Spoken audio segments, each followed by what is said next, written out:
All right. I've been excited for this. I am ready.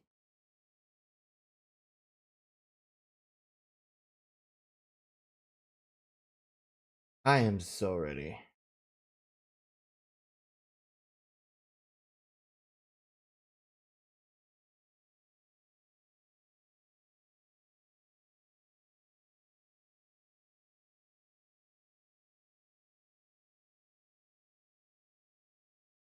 All right. Let me post elsewhere that I'm streaming.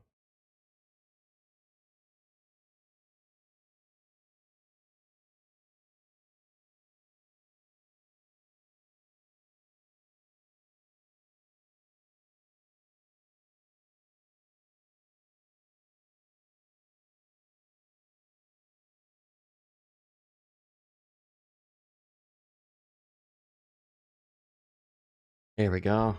All right. Yeah.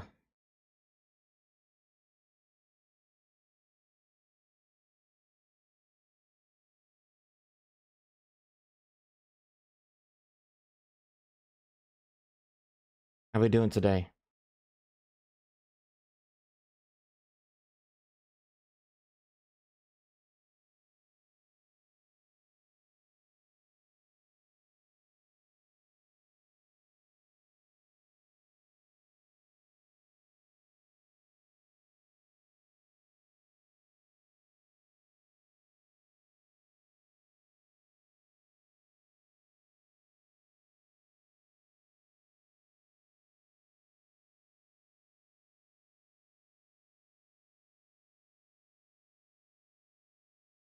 Let's see.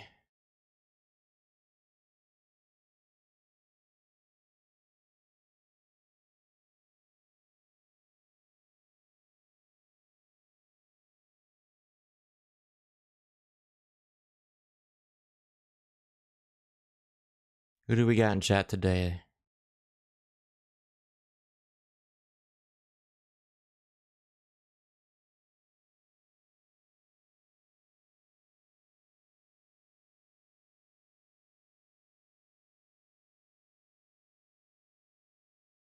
No one? Cool. All right.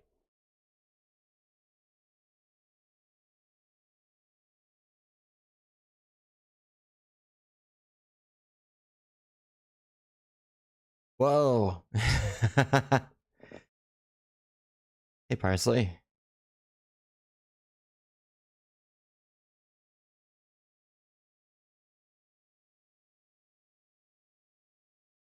All right, let me just grab a green tea from my mini fridge and we'll get started. I'm doing pretty good. How you doing?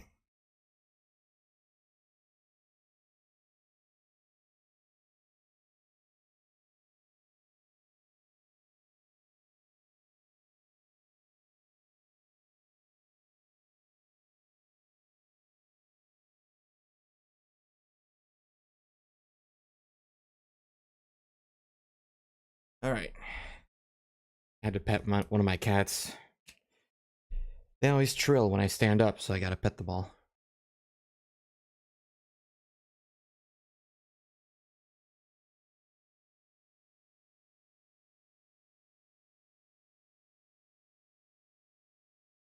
All right.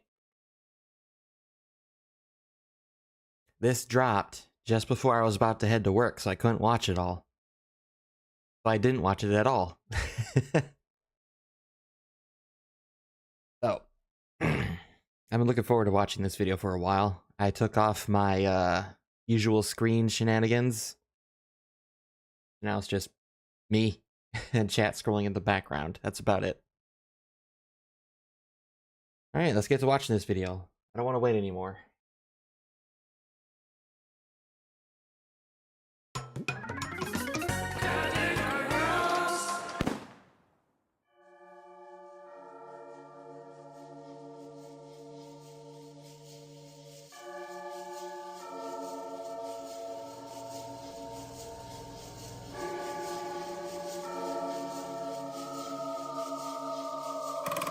Oh my god. I like having a PS1. I like playing the PS1. I like sitting on PS1. I am the PS1. Hey everyone, it's me, Recipient's Name, but you probably know me better as Your Name from the YouTube channel Your Business Name. And did you know that back in the day when we bought a video game, we didn't have to pay for anything else afterwards? Yeah, seriously. I'm not joking. I swear on my nan's life. Actually, no, that's not fair on me. She's not doing so well. There was a time not that long ago when you could walk into a shop, buy a game, take the game home, start the game, dump a load of random button combinations all over the place, break your controller, break your fingers, and then suddenly unlock everything in it. Times were better then. We weren't afraid of getting muddy jeans and cuts on our knees. Break your fingers, kids. More will grow back. Carpal tunnel is a government myth. In pretty much every home console game ever made up until the PS3 and Xbox 360 days, developers would leave secret codes in them to allow anybody to basically do anything you can think of. Sometimes they were left in there accidentally as debug menus during development, sometimes they were intentionally placed to give you a little leg up on a tricky stage that required a little legging, and sometimes they were complete jokes that did nothing for anybody except ruin a few marriages. Unlimited health, unlimited ammo, visual corruptions, anti-gravity, level skips, KFC bargain buckets, you name it. To the highest extremes of breaking a game down to its line of code and allowing you to become God, to the bottom of the pits and completely useless, like turning on extremely fast reversing for the limo in Driver 2. Buckle up, James Corden! I'm a big fan! When's the next episode of Carpool Funerals? All of this kind of stuff was doable within a few seconds by anybody, and the best part is that you could do all of this degeneracy for free. No microtransactions, no subscriptions, no deluxe edition packs with free mini fridges that break in a week and set your kids on fire. You just had to know what the codes were, input them, and swag off. No, I'm not kidding. I'm childrening.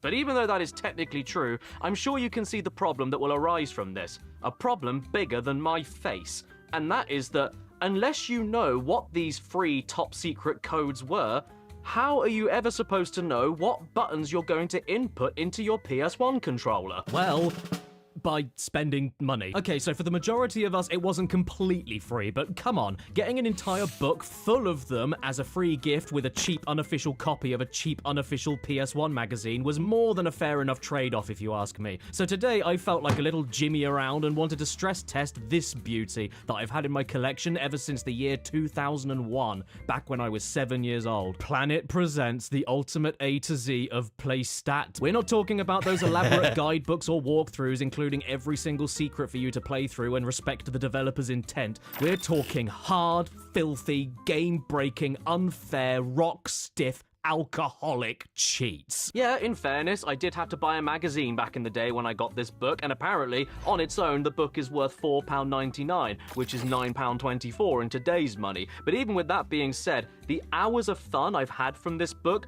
far outweighs any small costs like that. And let's be real, would you rather get a large Big Mac meal and 2 cucumber bags, or a 24-year-old book with yellow pages? You're telling me that you'd rather have a McDonald's over a piss book? In this book are multiple cheats for exactly 230 different PS1 games, which sounds like a lot.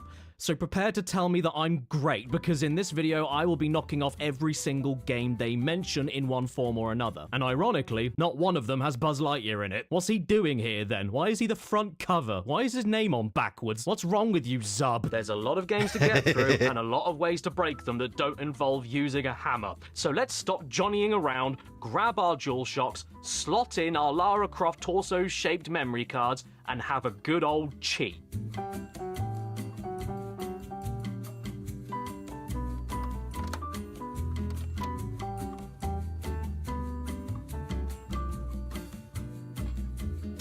I am deeply remorseful for what has transpired, and I am deeply sorry to anyone I've ever associated with or worked with who have been hurt or offended by my actions. I am taking the necessary steps to improve myself going forward. But in my defense, she was pointing a very small gun at my willy. Part owned. actually useful cheats. I figured we should start things off nice and easy and go over the cheats in this book that I think are actually pretty useful. Not massively ridiculous or anything, but instead the ones that I think can actually improve the overall experience of whatever you're playing, especially with multiplayer games. Let's be honest, sometimes we'd all like to jump the queue, and cheat codes that unlock every single character, like in the fighting game Cardinal Sin, are just inarguably really useful if you'd like to jump into a match with friends and not have the baggage of spending hours trying to figure out where you can buy a skeleton hand bra with matching vag head. Bloodlines is a capture the flag arena fighter that gives you access to all characters and difficulty options with a simple sequence of buttons. And even better, you can get access to a voice line reader in the options menu, where you get to hear all of these lovable characters' memorable catchphrases like "Jump on home, Scrawny whelp. Who does your hair? you ain't got game, you lame, String bean. Ever heard of a weight room? and I'm not sure what's worse, listening to all of these munters mouth off 6 variations of one line, Porcupine head. Porcupine head. Porcupine head. Porcupine head. or the fact that to make them do that, the code that you use is tongue bath. Along with this, there's also the cooking bowls worth of cheats for racing games that unlock every track, character, and vehicle, like with Roll Cage Stage 2, for instance. It is great that out of the box you have a soundtrack from Dom and Roland and technical itch, but sometimes you need a bit more than what Dom and or Roland can give you. I love me a good racing game in single player, but I mostly like to play them in multiplayer settings, and if you want to just race somebody right then and there and don't have any completed save data, why shouldn't you just be able to unlock everything immediately? What if the mood doesn't last? You gotta act now before you lose the tingle. Why are you judging me for skipping the QE? The original Roll Cage is another racer in the book that has all unlocked cheats, as is Demolition Racer. I also forgot to film the game with the smoke machine, and I hope this is... Although in Demolition Racer's case, you don't only unlock all cars, tracks, and modes, but also completely change the language despite the fact you definitely chose English.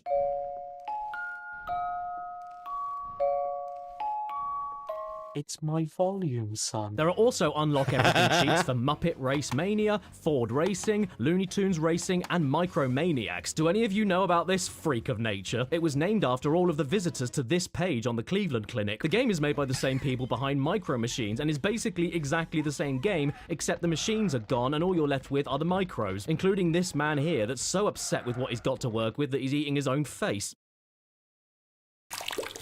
Crash Team Racing is another one in the book and is a pretty obvious contender for best PS1 racing game that benefits from an unlock everything cheat. And even better, you know that 100% bonus unlockable scrapbook video? Well, if you don't have the time to get all the relics to unlock it, or you're completely terrible at getting all the relics and are the laughing stock of every Crash Bandicoot themed dinner party you attend, then all you need to do is pop in some buttons and voila, you earned this. Good job. Killer Loop is another racer that pops up in the book to give you everything, but the weirdest thing is that one of the cheats also makes you 25% faster.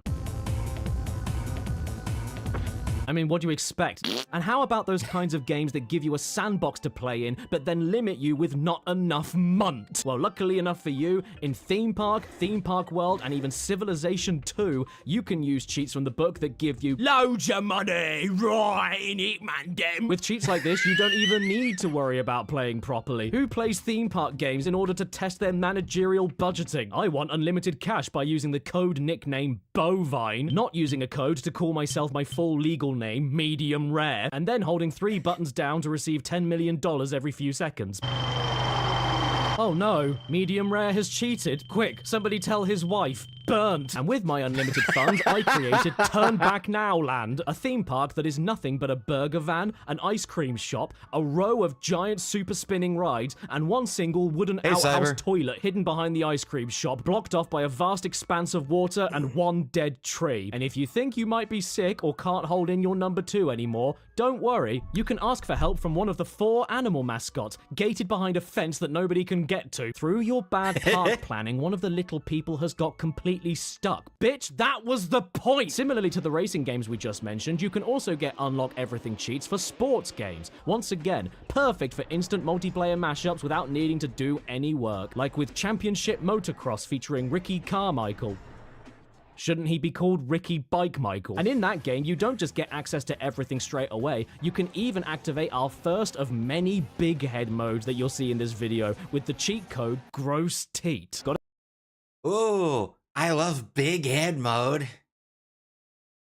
many big head modes that you'll see in this video with the cheat code gross teat. Gotta give them credit though, they're not lying. That's certainly the grossest teat I've ever seen, and that's counting all the ones I've seen on chests and heads. Not all that bad for a game that is so real you'll be picking your teeth out of the mud.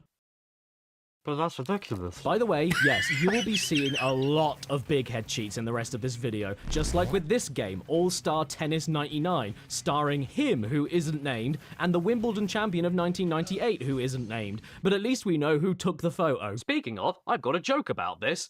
What time does Sean Connery watch a match at Wimbledon? Tennis. Today I'm going to play as Gustavo Human, the tennis professional famous for leaving his dinner all over his mouth. And after a quick little shoulder button holding on the pause menu, we don't only get big heads, but big feet as well. Big head mode in general is very common, but having more body parts included makes all the difference. Look at this. It's the Nike IKEA collab. This is completely worth it just to watch your players struggle with the weight of 2 buses on the ends of their feet. And that's not all. Then you get to watch them run. I'm gonna get you! Look at the state of the back of your head, man. You look like a gone-off broccoli. A very similar big head mode can even be found in this game, Ninja Shadow of Darkness. But in this dude's case, he's not only got a giant head and giant feet, but giant hands as well. This changes everything. And as a bonus, he also has access to the deadliest tool in the ninja's arsenal. Swimming flippers. Now, I don't know why big head modes were such a prevalent thing back in the day. I don't get it. Stop asking me. It makes me feel very inadequate. But equally, I don't want anything else in my life other than this. So these cheats make me very happy whenever I see them. If any of you out there right now have recently felt like the pressure of life is just too much to handle, please keep going. Because he's here. And he's worth it. There's also unlock everything codes for Cool Borders 3 and a big head, which also applies to Cool Borders 4 with unlock everything cheats and no big head, which is a shame, but it does make up for that by having a cheat called I'm Special. And you know what? Yes, you are, because this is the only UK PS1 game I own that has a coloured cardboard outer sleeve for absolutely no reason at all. Cool borders that are so cool it needs a jacket. There's other sports games that benefit from these kinds of cheats too, like Cyber Tiger, a game based on Tiger Woods who didn't even need a book to cheat. Either way, it is great to just get straight... Oh, God. Tiger Woods catching strays.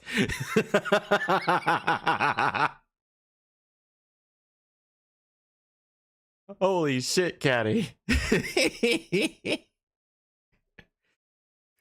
into a multiplayer match with everything you need for a good time with no one single person wasting all of their time to unlock all of it. Not to mention, there isn't even a big head mode in this game because clearly it doesn't need one.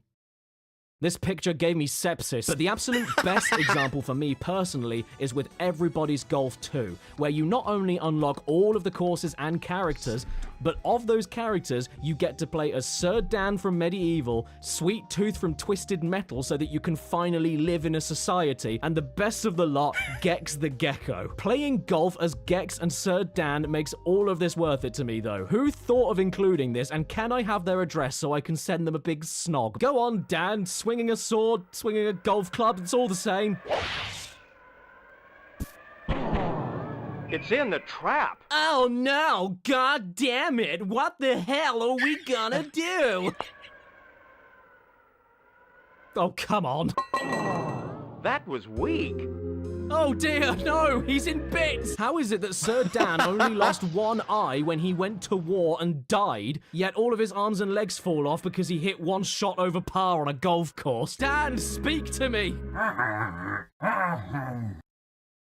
What do you mean, you people? Arguably, though, the most useful cheat in this whole book is for Thrasher Skate and Destroy, where my name is Dingley. And if you pause the game, hold all the shoulder buttons, and keep hitting circle, you get unlimited points. That way you can finish the game without playing it and never touch it again.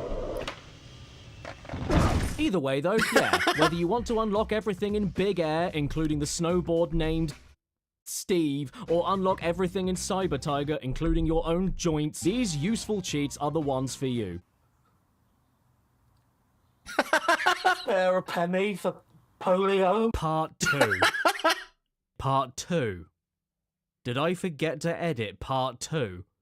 Did I upload this video knowing I didn't edit part 2, recorded voiceover about not editing part 2, and then forgot I didn't edit part 2? Gasp. Well, fine. Let's edit the text in right now. Okay, that's better. Here we go. Part kite. Wait, that's not a number. Hello, I'm Spons. Oh, here we go. Spons. I'm trying to work. I don't want money. Well, I do, so I don't care. This video has been sponsored by ExpressVPN. I'm sure you've all heard a lot about ExpressVPN over the years, but what exactly is a VPN? Well, VPN stands for Virtual P. Which is an app that encrypts and reroutes your online traffic through secure servers, making it an absolutely essential tool for anybody using the internet for private things you don't want any hackers getting their sausage fingers on. I don't mind eating hackers' fingers, but a VPN is much easier. Now, being a kite that flies through the sky, I tend to travel a lot by car, and that means I always find myself connected to public Wi-Fi in hotels and airports doing my various kite-themed cryptocurrency trading and reading the Daily Kite for all of my kite news. And that's why ExpressVPN is ideal for that scenario. When you're quickly signed up and switch it on with just a single click, you create a secure and encrypted tunnel between you and the internet, allowing you to sort your payments with Bank of America in complete safety, as well as change your virtual location in order to access region-locked films and TV shows on KiteFlix, and even prevent DDoS attacks during online gaming for your next online noob pooning session on Fortkite. And even if you don't do any of that, you don't want people to watch what you're doing on Kite Hub, do you? Nowadays, it's easier than ever for hackers as young as 12 to get a hold of all of your information, and that's why I can't recommend ExpressVPN enough. Did I mention it's express? That means it's fast, and also when you switch it on, it gives you a train. Now, you don't want online strangers stealing your data, and you don't want me seeing what you're doing so that I can judge you and then tell everyone in your family. So what are you waiting for? Secure your online data today by visiting expressvpn.com/caddy. Or scan the QR code up there, but that's way too easy, so why don't you spell out the whole website? That's ExpressVPN.com/.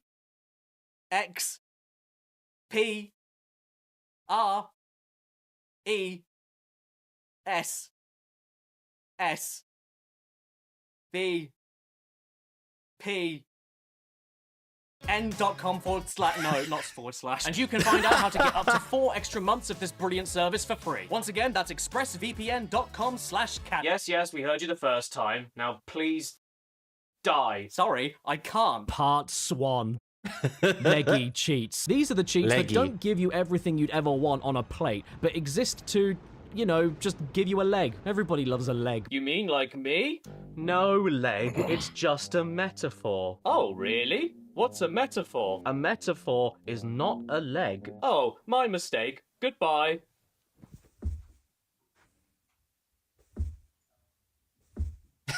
What the fuck? And he's going outside. If you love a game like Spyro 1 and desperately want to beat it yourself without skipping anything, but sadly just can't get past Toasty the Scarecrow, then don't fret. The leggy cheats are here. Just go... and then plop. 99 lives. That ought to give you a leg. Yeah, how do you like that? Bar mitzvah. And how about in Glover, the only game that makes bodily noises whenever you enter codes in on the pause menu? You know when you're just playing Glover like you normally would, and then, oh shit, the ball is gone because this game is Glover, and that's what the ball does in Glover? Well, don't worry, just type a quick pause code in, and presto, the ball is back. Sorry, Adolf. Pandemonium 2 allows you to do the same thing as Spyro by just giving you extra lives in case you need a leg. And Time Crisis gives you a small cheat menu by shooting the middle loop of the R and then the middle of the crosshairs twice on the start menu, not only allowing you to get 9 extra lives, but also unlimited continues and no reloading necessary. So long as you have the American version, I think, maybe. Because I shot more times in the middle of these points than any American ever could, and yet the cheat menu never appeared. Maybe that's what Lee Harvey Oswald was looking for. The other guy just got in the way. Considering right above this cheat in the book, there's also another one for easy mode that just so happens to be for the Japanese version only. That just goes to show that this game's cheats probably give you the biggest leg of them all.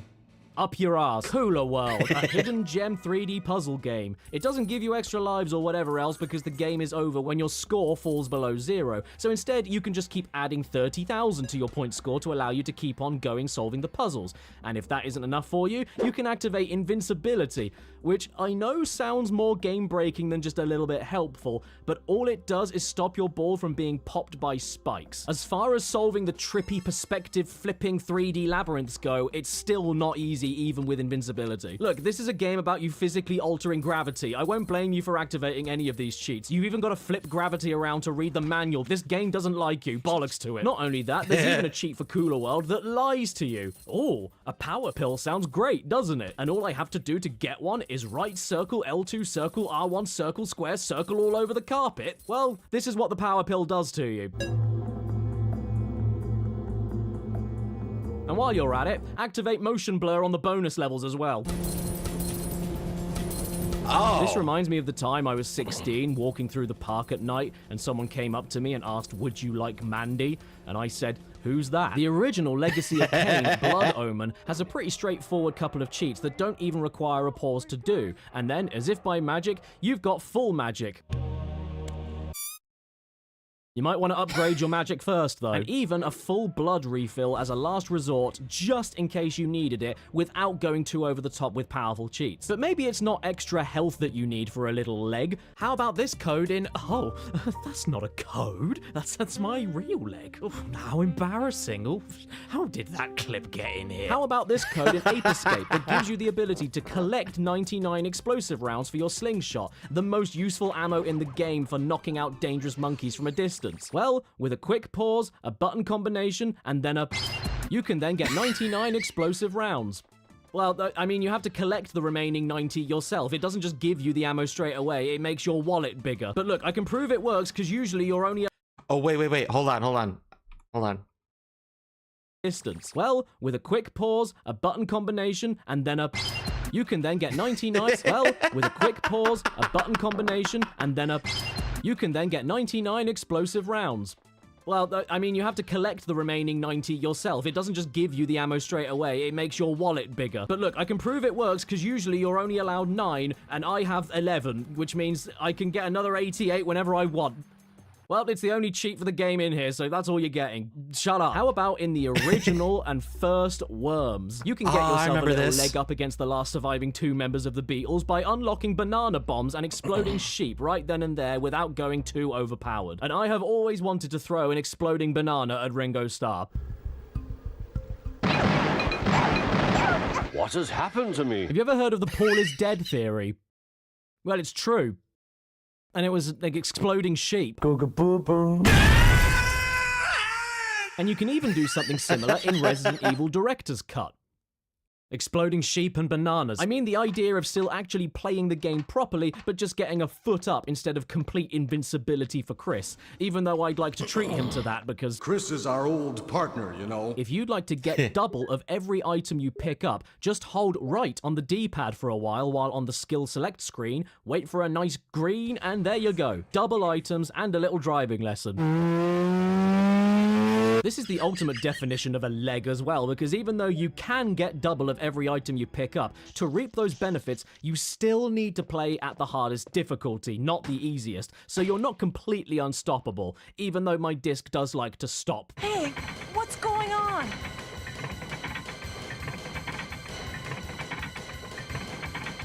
Barry, do something! Stop admiring the wood paneling, it's very old. Is that enough for you? Do something! Final Fantasy VIII is also in this book, but it doesn't have any cheats technically written down. Instead, it gives you every answer you need for the SEED tests that allow you to make more money throughout the game if you ace them properly. And you have all of your favorite test answers you need in here, like nini nin, ini nini, in nin, and nini. You still actually have to play the game and be good at like 99% of it, so to have the solutions to this one element of the game is not a blemish if you ask me. Nobody plays Final Fantasy VIII to take an exam, they play it to watch Squall turn into a urinal. If you'd like a couple of games that have an insane amount of leggy cheats ready for you to leg all over the place, there's always Tenchu 2 Chew choose. Tenchu 2 gives you a lot of options which you can pick and choose between, which is perfect if you'd like to decide what you actually need for some help, rather than suck all the fun out and give you everything all at once.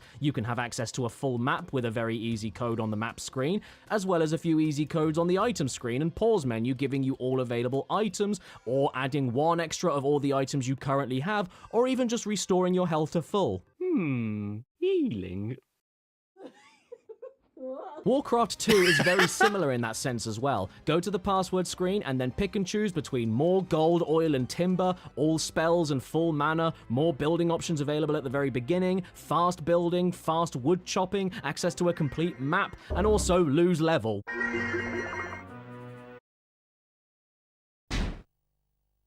It also has the best password fail noise I've ever heard.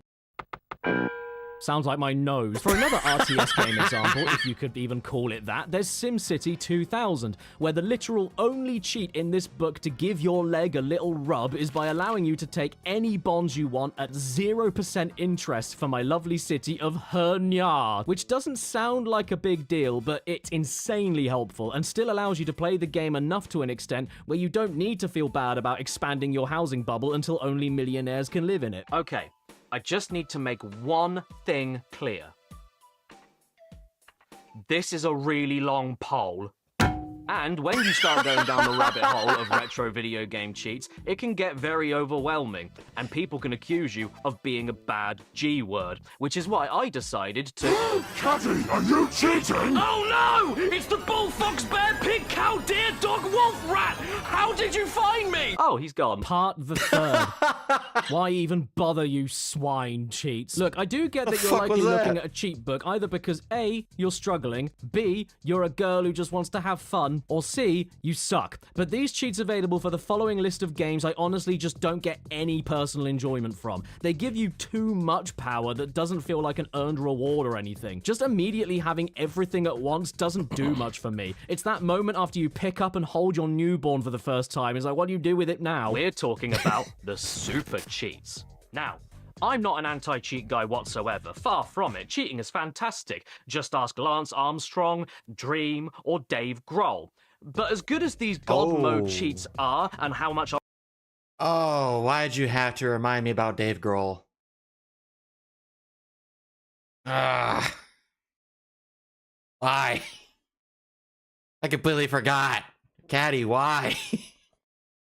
Fuck. I would love for them to come back just for the hell of it. There's only so much satisfaction I can personally get out of just putting some button combinations in Crash 1 and then completing everything 100% immediately. You can't even save your game after you put that cheat in, so what's the point? And once you've put it in, you never even get to see Crash get fully erect. Why would you do that to yourself? Alien Trilogy, Tony Hawk Skateboarding, Army Men Air Attack featuring bees, Livewire, Spec Ops Stealth Patrol, War Games, the action-packed all-out Frag Fest. You want to use another word there, Chief? Asterix, MTV Sports Skateboarding, Fighting Force 2. That face. Tastes like beef. All of those games listed above just give you one-off cheats that unlock everything for you all at once alongside unlimited everything and invincibility, or just give you level codes that give you 100% completion. Like I said earlier, this only works for me in multiplayer racing or fighting games. In mostly single-player adventures or games of skill, I don't know why you just make yourself indestructible to a point of the game playing itself, or have the game literally complete itself. There's no catharsis, and that's saying a lot considering I coughed up some catharsis this morning. I mean, don't get me wrong, I don't like it in KKND Crossfire when this fierce chap is walking too close to my square leather hole, but I still want to feel like I did something myself to stop him. By the time you hit unlock all levels in Tony Hawk 1, that means it's all done, so there's nothing to really do after you go back into the level you just unlocked. What would one get out of this? Aside from another big head mode. In slow motion.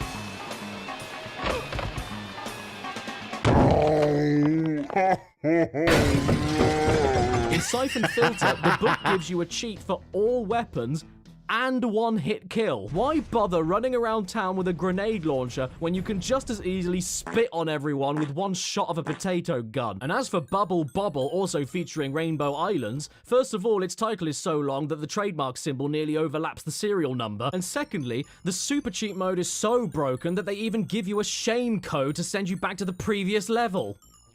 Oh, I know what you can do. You can play catch. In fact, I'd say the best game in the book for an unlock absolutely everything super cheat is with Disney's Dinosaur, because when you go to the main menu and input the code, it doesn't do anything. Serves you right. Play it properly. You don't want to miss out on... I'll have a look.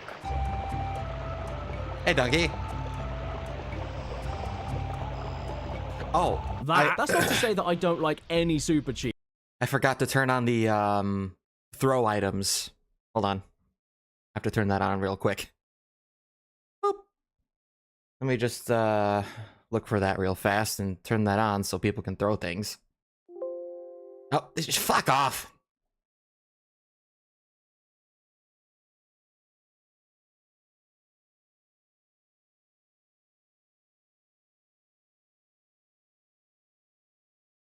Okay, I think I got it.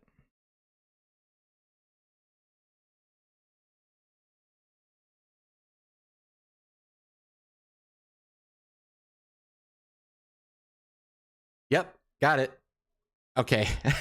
You can throw things at me now. Sorry, I forgot to turn that on. Yeah. Actually, I'm gonna stand up and get a tea real quick. Ah! You couldn't wait?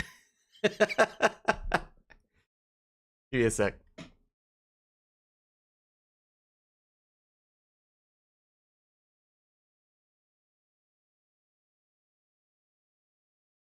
Dead.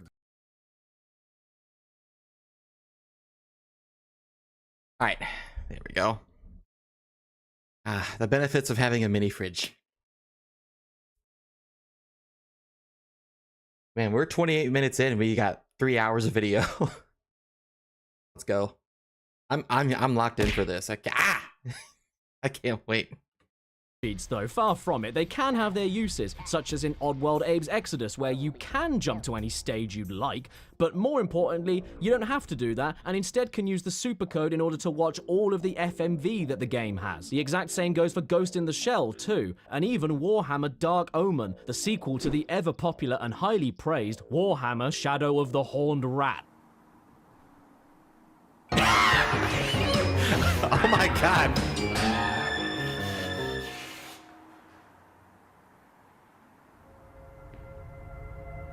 Of course Caddy would do this. I like cheese. You may all laugh at me with your YouTubes and your electric cars, but let me ask you this. When the streaming giants eventually collapse and the only way to watch PS1 full motion video anymore is by having the games they come from, a console to play them on, and a cheat book to put in a code longer than a bus to watch them, who'll be laughing then? Well, not me.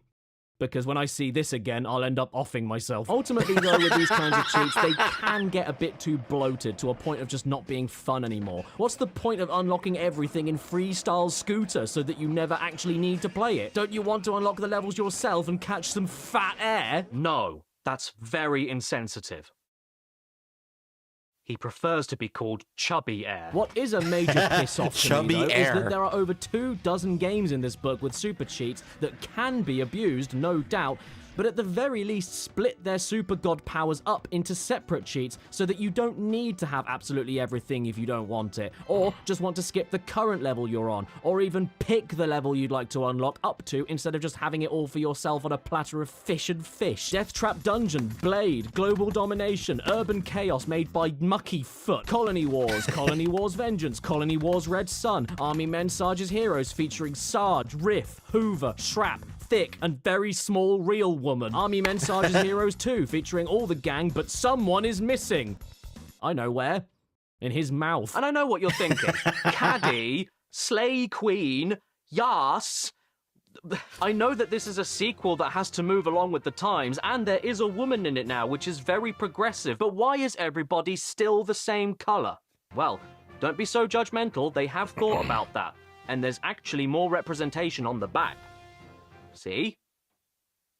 Now there's beige. Tarzan, GTA 2, LMA Manager, Frogger 2, Swampy's Revenge. Who was Swampy in Frogger 1? That car. Hercules, Bugs Bunny Lost in Time, which in fairness does let you pick how much stuff you want to unlock, but also lets you put a code in at the very beginning of the game to skip immediately to the final cutscene. You beat it. Wow, you are good. That is lovely. You're diabetic. Duke Nukem Time to Kill. Croc. G-Police. G-Police 2, Weapons of Justice, like the bioweapon that gives you a nice rash on your mouth. Tomb Raider 1, Tomb Raider 3, Tomb Raider 4, Tomb Raider 5. Where's Tomb Raider 2? It's not in there. Star Wars Episode 1, The Phantom Menace, War of the Worlds, Danger Girl, the hottest action game of all time with the hottest font, Comic Sans, Legacy of Kain, Army Men 3D, Fear Effect, Xena Warrior Princess, Apocalypse starring Bruce Willis. It's the end of the world as we know it, and he feels bored. Heart of Darkness, Medieval, Medieval 2, Critical Depth. Can you take the pressure? No, that's why I'm cheating. Bye. Forsaken, Theme Hospital, The Fifth Element, Nightmare Creatures 2. All of these games in the book feature those kinds of cheats that at least give you a choice on what you want to overpower yourself with without compromising on everything else that makes the game fun. Even the Gex games managed this balance with its Gex, our boy. cheats, despite the fact you can spam reward yourself as many remotes as you want. Not to mention, Gex 3 even gives you the extra bonus of being able to play as the butler, and gives you the chance to force Gex to talk on command in case he didn't talk enough for you. Jungle love is driving me mad. At least this is the UK dub. I can listen to Cat from Red Dwarf talking about his tail for hours. It's tail time. I used to walk that way, but the chafing's much better now. Tell me honestly, are my legs getting bandy? Prince Andrew, what an honor. Okay, maybe not that one. Your arm was around her waist. Yes, You've seen the photo. I've seen the photograph. Why would people not believe that you were there with her that night? I want to lick it, but I know my tongue will get stuck. Gex 2 lets you do the same thing, and I think this would usually be considered a bad thing, but again, it is the UK dub, so instead I'm very happy about it. Goodbye, Mr. Bond. Ding dong. The things I do for crispy duck. Darling, sweetie. Or if you're stuck with the Oh my god, that voice. Can Gex talk to me like that? That'd be cool. US dub, just use the debug menu and turn off his voice entirely while keeping all of the other sound effects. Cleanse me of all musics. Another anomaly of a cheat for Gex 2 specifically, though, is known as rambling mode, where every time Gex says something, he'll repeat the final word or sound he makes a random amount of times, just like Hoo-ha. Hoo-ha. There's plenty more where this came from. I'm yours. Just getting my kicks. Oh my god. Go back to that. I'm yours. Fuck. Why did that give me chills? Oof. I need a drink.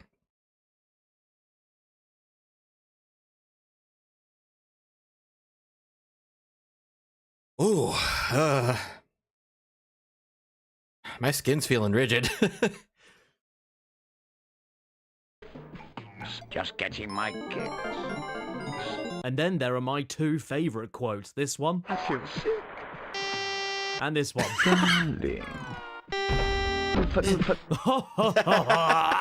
Too right, Gex. Do you have any last words before we move on? Hey, there's a card in here for a good time called ISIS. Age Odyssey is another one that benefits from cheats that aren't completely game-breaking, such as automatically mimicking the passwords from the guards in the Mosaic Lines level without even getting the password correct, and being able to see all FMV on a new menu. But more importantly, where there was no gas before, you can now see your farts and they're green. Then, all world conflict ceased to be. And everyone was happy. By the way, Nightmare Creatures 2 is supposed to have a cheat that lets you walk through walls, but I swear to Christ it doesn't work. I inputted the code in exactly the way it tells you. I see things pop up on the screen like Castell and Hospital, and yet I could never walk through the walls. How dare you, Nightmare Creatures 2? Why do you have to lead me on like that? If you get me to this point, you're practically implying yes. With super cheats, though, there are some exceptions in the book that do provide me with potentially more enjoyment than the base game alone, and they are with GTA 1 and GTA London. GTA 2 has a few good cheats, but these two games specifically go above and beyond with what they give you, what you can choose to activate without ruining the experience, and even if you do activate everything all at once, it's an open sandbox game. And you know what they say about sandboxes? Not even a poo can ruin them. Unlimited ammo for weapons, body armor, extra cash, instant maximum wanted level, no police at all, get out of jail for free. This stuff makes sense in games like this. And you're so powerful, you don't even have to ruin any innocent pedestrian's day by carjacking them. You set them on fire instead. I'm not sure what's better though, the cheats working in the game or the actual cheat names themselves. Eat this, the shit, blow me, Satan lives, and bastard. Like, if you want a permanent 5-time score booster in GTA 1, you start a new game and name your save file excrement. Excrement! I would honestly go to university, study game development, and learn how to code just so I could create my own game and let you unlock unlimited ammo by naming yourself Runny Fecals. But ultimately, for me, cheat menus are just a little bit too been there, done that. It's stuff I've already seen before. It's like me getting a dick pic. It means nothing to me. I see my own one all the time, when it's warm. So, if you're like me, and cheat menus don't quite scratch the itch, well, need more cheats? Oh yes, luckily, if this book itself wasn't enough for your 230 PS1 games you definitely own, then we can have a sexy lady to help us out, being all sexy with her fish hair. Call me 24/7, I've got what you need. Well, that's convenient, because I was just looking for square collarbones and a gun. And so long as you live in the UK and you have a cellular telephone on Orange Mobile, you can give this number a call to hear all of her dirty secrets, like, call to this number are barred from your phone. Goodbye. Now, I'm sure you're all dying to know, why should you pay for cheats when you can get these kinds of books for free alongside a hippin' dippin' magazine that your parents don't understand because they're squares? Does that mean that you actually are paying for the cheat book and the magazine is a free gift because it's a massive crap? Does that mean that the cheats that are in the free books for the magazines are actually worse than the ones that you can pay for with your own money on the telephone? Well, why don't we have a look and see for ourselves? The magazine that my Buzz cheat book that doesn't feature Buzz came from was an unofficial fan publication known either as Planet PlayStation or PlayStation Planet, depending on your preference in lover. It has budget games, massive guides, break-in news, and it's the only magazine with total PlayStation attitude. Get out of my room! This book in particular was apparently a free gift in issue 33 of this magazine. And I gotta say, I spent months scouring the internet, setting up Google keywords and eBay keywords, waiting for an alert to pop up on somebody selling it, and came up completely empty. I need to make that as my tier 1 subscription alert. That PlayStation. That sounds great. The closest I could get was this one, issue 34. And issue 33 doesn't seem to exist anywhere. Did this piss book manifest itself from the piss dimension? Where's issue 33? I can't find it. Ooh, it makes me as mad as him. Okay, then fine. If this is the best I can do, then we might as well take a quick look while we're here. What's going on in this magazine, then? Oh, no.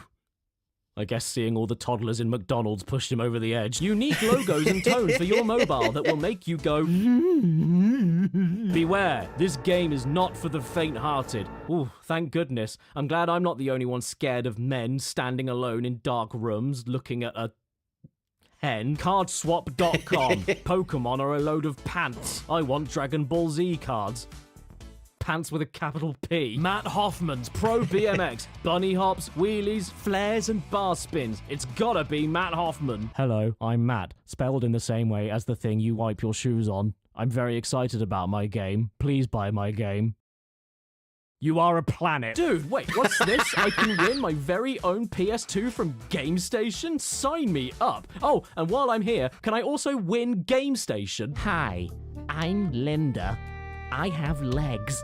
and I want you to join me in the lay zone. Oh dear, what happened to the unlimited God. cheats lady? Somebody ran her over. I can't pretend to be happy while you look like this. How do you expect me to enjoy the tone of the week now? Ride Wit Me by Nelly featuring City Spud. Who the fuck is City Spud? Can my rap name be Urban Potato? Oh man, this has got to be the most early 2000s thing I think I've ever seen. Join the text party and get texting today. It lists 9 steps for you to get into a group chat and say hello, and then it costs 50p for every new text you send afterwards. Spider-Man 2, Enter Electro. We get our sticky fingers on Spidey's Part faux Earth. Oh, that's a bit cool, I suppose, cheats. These are the cheats in the book that I think are just kinda neat. They're not necessarily helpful and not necessarily there to blow your head off, but are really sweet little bonuses that make you say to yourself, well, that's a neat cheat. I call them neats. You know, the kind of things like in Crash Bash where you can access a demo of Spyro 3 by holding a few buttons down on the Sony Entertainment screen. Have you ever played through all of Final Fantasy IX, got to the very ending, watched all of the credits, waited until the end appeared on the screen, and said to yourself, God damn, I sure wish there was a stupid long sequence of buttons I could press so I could play blackjack right now? Well, now you can. Well done, you mad box of... Or similarly, in the Asteroids remake, by putting a code in the main menu, you get to play the original Asteroids, which even has its own cheat menu. How cool is that? Or in the original Cool Borders, where you go to the options menu and, I quote, press select loads of times, about 40, then you'll hear this noise. And all of a sudden, the game's announcer sounds a little bit different. Ready! Ready! Why was this locked behind 40 repeated button presses on the options menu? I know. But I'm not going to tell you. Then there's Typhoon, Wrath of the Tiger, where with a simple button combination during the gameplay, you can turn on Crazy Blood, the closest thing the PS1 has to the infamous Mortal Kombat Super Nintendo blood code. It doesn't change anything about the game, except now the standard level of blood you'd expect to see from a snake with arms ends up being closer to a garden sprinkler full of jam, all without changing the 11+ age rating. Why have I never heard of this game? Taifu?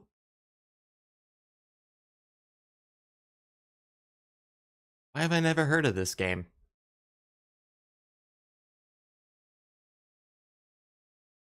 Also, it is pretty weird that they allowed a game with blood in it to be for your young kids. Blood is very good for you kids, and you can see more of it right now if you head to the kitchen and do it. Sorry everybody, avenging my Kung Fu Tiger clan will have to wait. I'm too busy fixing the burst plumbing at the Heinz factory. The most common type of neat to me, though, are all the extra skins and character options across multiple games, and this book has a ton of them. Just like in 007 Racing, the classic game where you get to race around with all of James Bond's most famous cars, and her on a piggyback. Most of the cheats for this game in the book aren't very neat at all because you need to become a professional speedrunner to unlock them, but one cheat in particular is not only neat, but uniquely fourth wall breaking. By following the book, you put a sequence of buttons on the start screen and make this happen. You also unlock the Aston Martin Vantage for multiplayer, but who cares? I just want to tickle the start screen. That's not what's neat, though. What makes this cheat extra neat is that this one in particular was staring at you the entire time. On the front cover of the game, on the license plate. A cheat code on the front cover? But that's not a cheat book, it's a front cover. In Hogs of War, you can get access to an entire extra secret team of pigs known as Team Lard by just naming your save file differently, alongside getting access to all of the game's FMV by naming the file What a Pork. Oh, observe how well-made weapon operates. Oh dear. Did you ever want to play as the classic All-Stars team in ISS Pro 98? Well, don't be such a foosball and get kicked around by my feasts. Use a code on the mode selection screen. How about in Street Fighter Collection, where you can get access to Akuma in Super 2 Turbo with a simple button combination when selecting Ryu, and even Evil Dude Ryu in Alpha 2 Dash. Ryu's dark alter ego that you don't want to upset. Or else he'll make you play a shitty game. Fun fact, if you watch my videos on your phone while pressing the like button and subscribe button, and then commenting my nickname Caddy at the same time, nothing happens. Oh no, my evil twin brother Baddie appeared. Hello, everyone. I love being evil. Ooh, why I order. I'll get you one day, Baddie. Mark my words. No, you won't. I'm a menace, and you can't catch me. Darn, I nearly had him. Did you ever play Need for Speed Porsche 2000 and say to yourself, oh boy, I sure do love Porsche and driving Porsches in this Porsche game, but gee, I wish I could have more Porsches. Oh, well, that's nice. And luckily, there's a cheat for you that can do... What the fuck? Gee, I wish I could have more Porsches. Well, that's nice. And luckily, there's a cheat for you that can do that. You've pushed yourself to the edge. Now drive over it.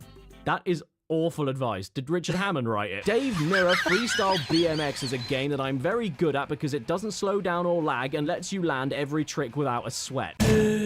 But you know what could possibly make this even better? That's right. A code to play as Amish Boy. What? Oh, wait. You have to beat the game 10 times. Why? That's not very Christian of you, is it? Okay, scratch that. There is another character unlock here. A code to play as Slim Jim, the mascot of the snack food of the same name. I remember him. Because the first thing that comes to my head when I think BMX is thin sausage. What's your favorite style of Slim Jim? Style 1, Style 2, Style 3, Style 4, or Style 5? To be honest, I'm very happy about this because I can relate to old Jimmy here. We both have the same name, we both are quite slim, and we're both named after cured deli meats. There's another game known as Supercross 2001, which also has character unlock codes for secret characters. 3 to be precise. Billy Ray Mud Mullet, Hot Tub Harvey, and Astro Nut. Fun fact, he was the original planned mascot for the PS5 back in 2001, but he was scrapped at the last minute after Sony realized Astro Nut's Playroom wouldn't work as a kid's game. If secret character unlocks aren't really your thing though, then don't worry. The book has you covered with a couple of games like Formula 1 98 officially licensed games. Not only does this game feature commentary from the world famous Jewel, but the cheats here can unlock a fair few super secret tracks for you to race on. And then, in Ridge Racer Revolution, you don't get any immediate unlock cheats for new cars or tracks, but instead the ability to adjust the weather of each track you race on by not doing anything on the opening Gallagher minigame. Now that is really neat, as I always say whenever I write it down and have to read it. It also tells you that by holding down L1 and R1 on the main menu, you can move the spotlight around. Look at me go. Oh, okay. Not to mention, isn't this also neat? You can unlock all the extra cars and a thing called Buggy Mode, which can only be unlocked by getting 100% on the intro Gallagher minigame. Sounds difficult, right? Well, it is, but luckily there's also a cheat that gives your Gallagher ship a nippy bastard laser to make that no problem at all. Look, there you go. You did perfect. You on your own. Now you have all of the cars, and now they're all portly. I love this. Wee. Crunches a car. You also activate this thing called Spin Mode with a cheat on the start line. Once activated, on certain turns around the track, you'll now be allowed to spin in full circles multiple times for bonus points. Pretty neat. There are also a few other games with neat cheats that don't just fall into the secret characters category alone, like with Silent Hill, where you can hold all the shoulder buttons in the options menu to access hidden options that can drastically alter the game. Toggle auto aiming on and off, mess around with how walking and running works, mess around with how the camera works, which I definitely could have done with. And my favorite, customize the blood color. First of all, I appreciate that because when I saw this moment, I really thought Silent Hill stepped over the line and I wouldn't have been anywhere near as scared if it was all green. And second of all, once you pick the right colors, suddenly nobody around you is scaring you with hyper-realistic blood anymore. They've all just got a phlegmy cough. Buster Move 4 is a game about popping bubbles, and it has some neat cheats in the book that offer you a variety of different extra bonuses. Stuff such as an entire extra set of puzzles to play, 6 extra characters to play as, and a talking demo option where you can cosplay as Richard Nixon and jack the phone lines to listen in on different conversations between 2 characters, like Bub and Bob, Marino and Brum, and Tam Tam and Gurr.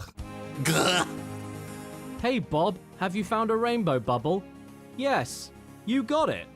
But I will not give it to you. What? Why do you make such an effort to protect your bubbles? I need bubbles to keep myself shining. Bye then. I always get what I want. You can't get my bubbles so easily. Youth can sometimes be fatal.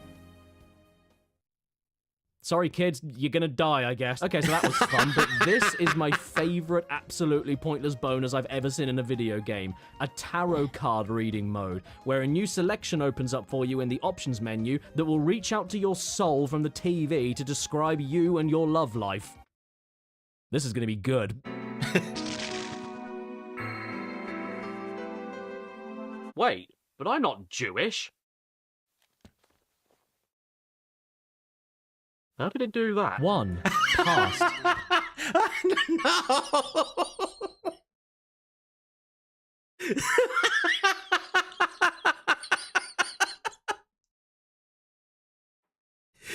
God damn it, Caddy.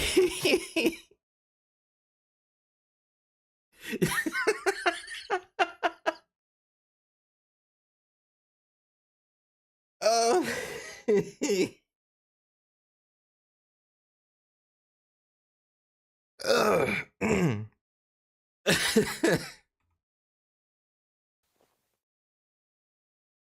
How did it do that? 1.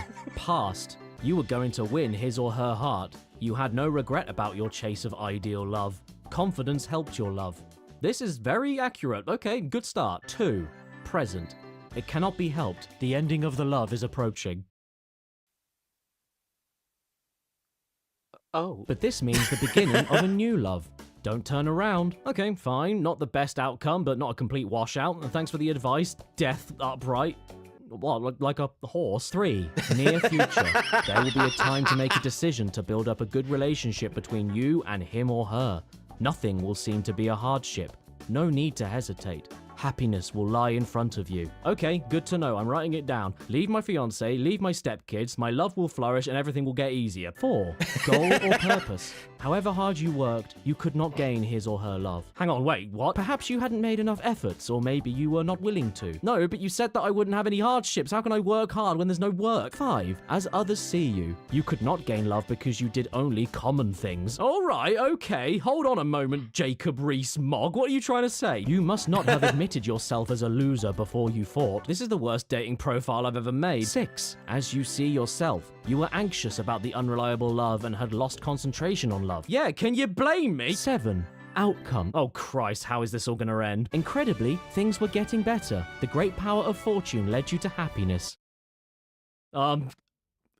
Form a line, ladies. So there you have it, everybody. Buster Move 4 knows me better than I know myself. And all it took was me being confident in finding love, then losing all of it when I never even found it in the first place, then finding a new girlfriend and having an easy life, then losing her because I had an easy life, then being a boring, lonely man, then give up on love and happiness, and then get everything I ever wanted and being happy. My new book, How to Pull Chicks, is coming out. Street Fighter EX2 is another game with some exclusive hidden cheat code bonuses. Not just with being able to play as Garuda, Kairi, Hayate, and Shadow the Hedgehog, but also with 4 extra bonus minigame modes that I'm pretty sure are only unlockable with cheats, but I could be wrong about that. I don't know this game. Don't correct me, I really, really don't care. It is nice that there are already things available in the bonus menu for you, but to be honest, barrel and watch barrel replay don't sound too thrilling, so I'm happy to unlock other things like Excel Break, a minigame in which I have no idea what I'm doing. In fact, if you don't know how EX2 works at all, this might as well be called Blurry Spasm Mode. And even though I had no clue what was going on, apparently there were still 3 people worse than me, causing me to come 7th. And my name is Wig. Another bonus game here is called Satellite Fall. Time up.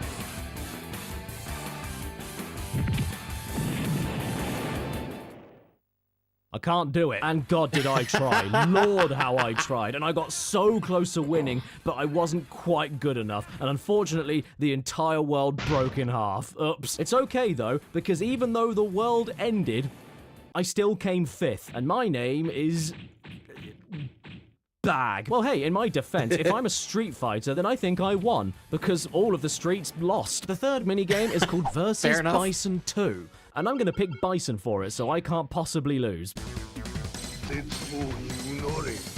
Oh, okay, well, you didn't tell me Bison 2 was a crocodile. Obviously, I didn't win this mode. I suck at Street Fighter, and I have absolutely no idea how to avoid any of his nonsense. In fact, I only managed to hit him one single time.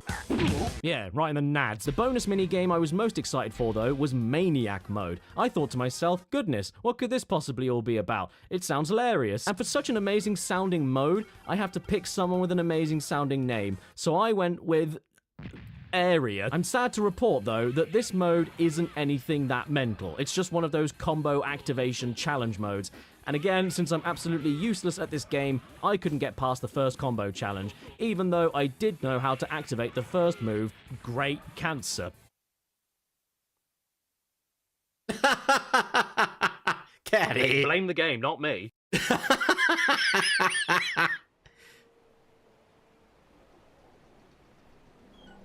That was probably her idea. An age long lost to the cruel sands of time. An age of discovery, an age of nobility, yet an age of foolishness. An age where even the most steadfast of men would be driven to insanity and even death by the seductive allure of a promise, far, far away in the haziest fog of the Atlantic. A promise that would later be told in myth and legend, and a promise that would give countless sailors the courage to risk their bodies and their minds in order to obtain the cheat code to see Lara Croft naked on the PlayStation. Sadly, that cheat code was never real, and everybody ruined their... Yep. I remember this one. But the code was not real. And people kept saying it was. They even teased it in magazines, and it never existed. People were actually really hyped to see polygonal pointy breeds. I remember. Their relationships for the sake of trying to see these, when all you had to do was go out and buy a book to look at tourist destinations in Egypt. But that doesn't mean you couldn't get anywhere near some breeds with some extra neat costume cheats that you could eat on the PS1. And one example is in International Track and Field 2. But first, I have to pick a country.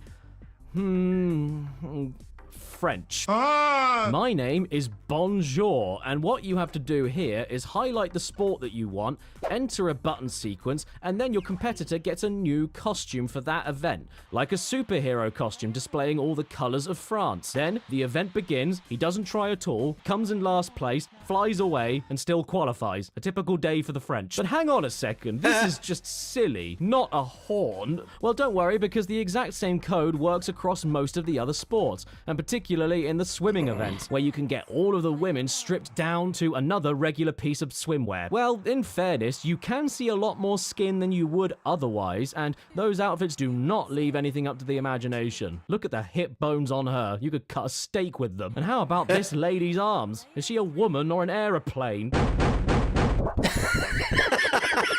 Nothing else crazy happens for the rest of the event aside from just the fact that they are now in bikinis, but right at the final moment before the results screen, the replay does have this. Absolutely lovely. I think I ate this at my last roast dinner. Don't worry though, I hear you. These aren't that controversial. I do understand, so let's crank it up a notch. How about we take a quick peek at a cheat in the book for Cool Borders 2, the controversial sequel where they decided to include a little snowboarding pixie guardian. Now, according to the book, this cheat allows you to unlock, and I quote, pervy outfits, cause you're a right perv, aren't you, me old mucker? Down the chippy. Once you've inputted the code correctly, you start a freestyle match, and then suddenly, the two female characters get some alternative costumes. Cindy dressing up in a very skimpy leather outfit, and Irene dressing up as a German. There's also a few extra naughty choices on top of these, but I mean, come on, you've got to go snowboarding in a thong. Dominatrixes on a snowboard is a very specific kink of mine, and god damn it, I want to live it. Look at this. Look at this. It's glorious. I wasn't sure what to expect, but this does not disappoint even slightly. 10 out of 10. How protective is it? Okay, I think we've had enough fun. Let's try another track.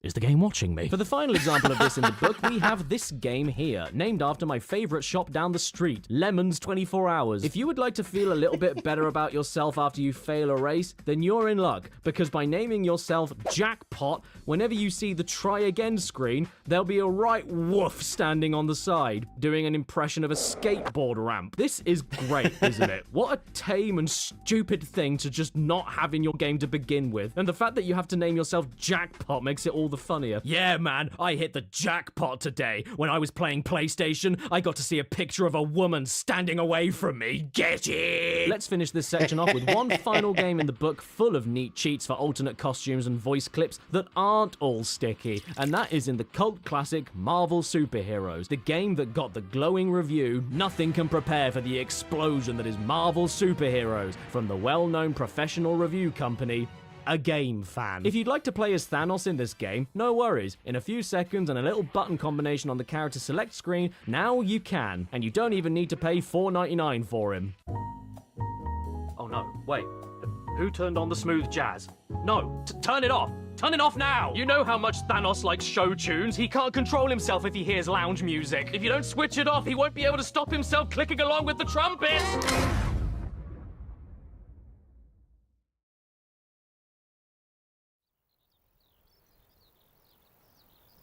What? Hello, boys and girls. I want you to play a very fun game with me. Yes? I've lost my best friend, and I need your help to find him. So, boys and girls, where's Caddy?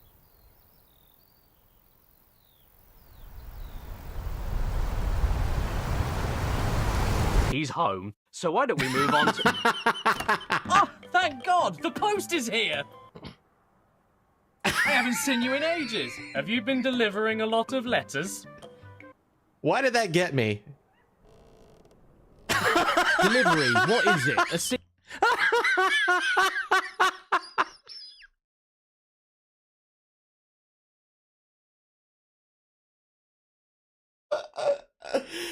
What the fuck?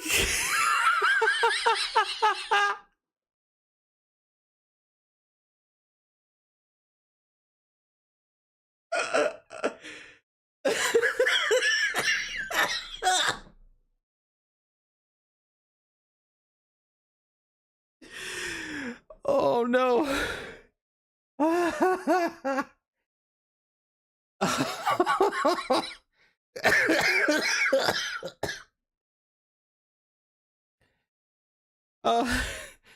My cats. I'm okay, girls. I'm okay. I'm okay. Just crying, that's all. Oh my god, I was not prepared.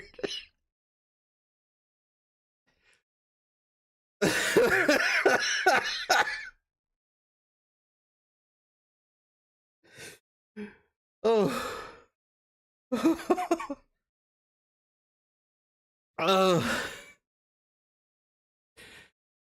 Oh boy. Alright, keep going.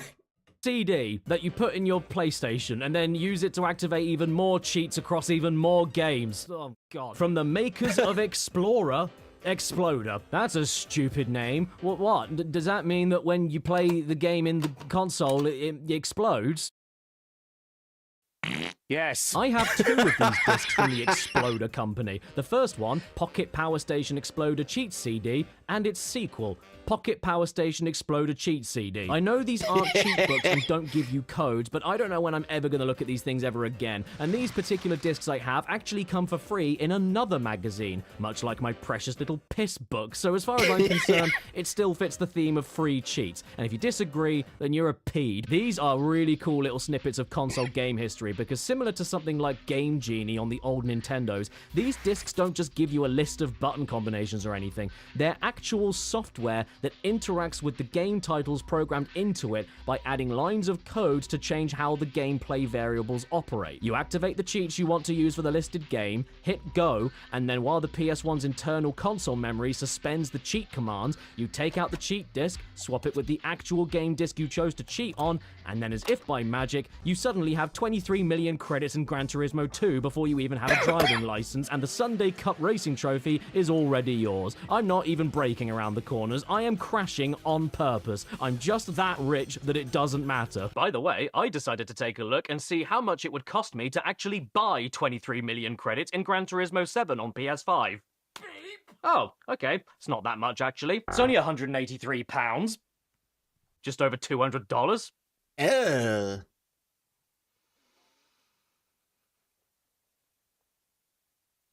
Well, that's not very good, is it? And much like magazines, it's a proper trip looking back at these, because the discs themselves even have ads preloaded onto them, including for the magazine that they came for free with. Power Station. 100% PlayStation, 0% fair.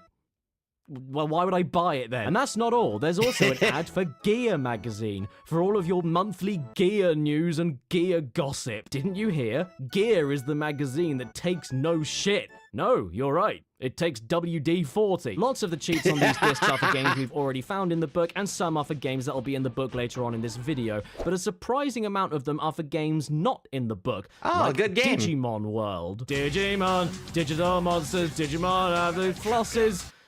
Change! Do I have a Digivice? No. Do I have friends? No. My name is Bendy. What's my Digimon's name? Bendy. Watch out, world. Here comes Bendy and Bendy, saving the day with maximum health, maximum attack power, all fire skills learnt immediately, and 99 metal bananas. Yeah, take that. Nobody here stands a chance in File City. I'm a kid, I think I should leave. And there's also some cheats on the disc for World's Scariest Policeman. Now, I figured this was just a fun little pretend game about pretend coppers committing pretend gross negligence and pretend sexism in the pretend Metropolitan Police, but I was way off. I had no idea this is a game based on a real-life show in the States. Real-life World's Scariest Police chases caught on camera with real criminals and lots of people getting hurt or killed, made into a video game for your greasy children. I played this! I played this game! Well, that explains a lot.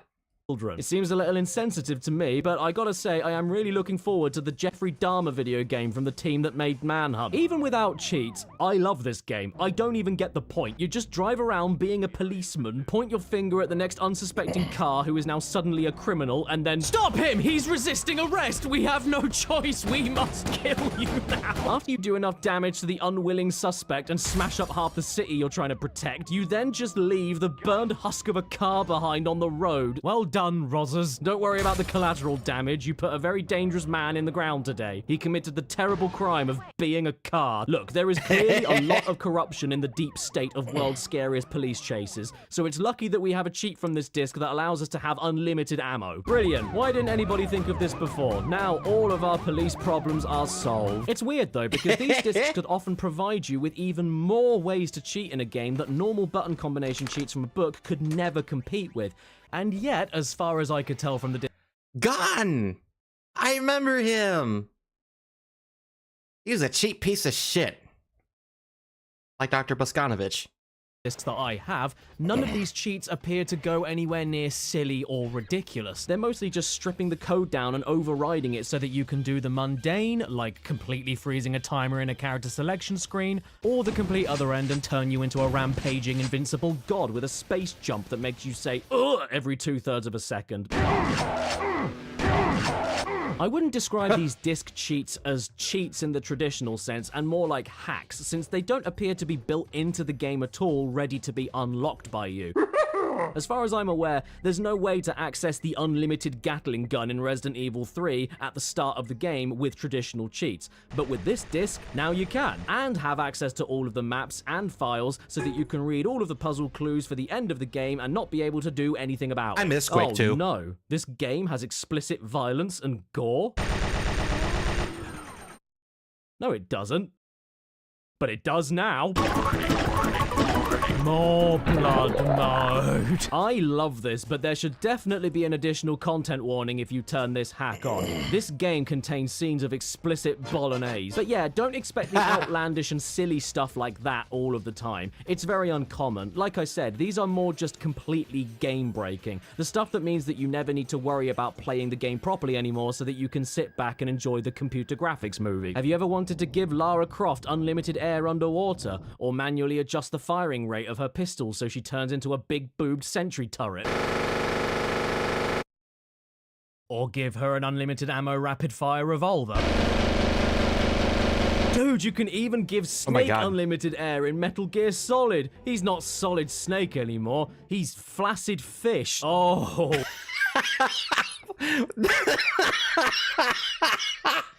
That shouldn't have got me, but it did. Oh, my head hurts.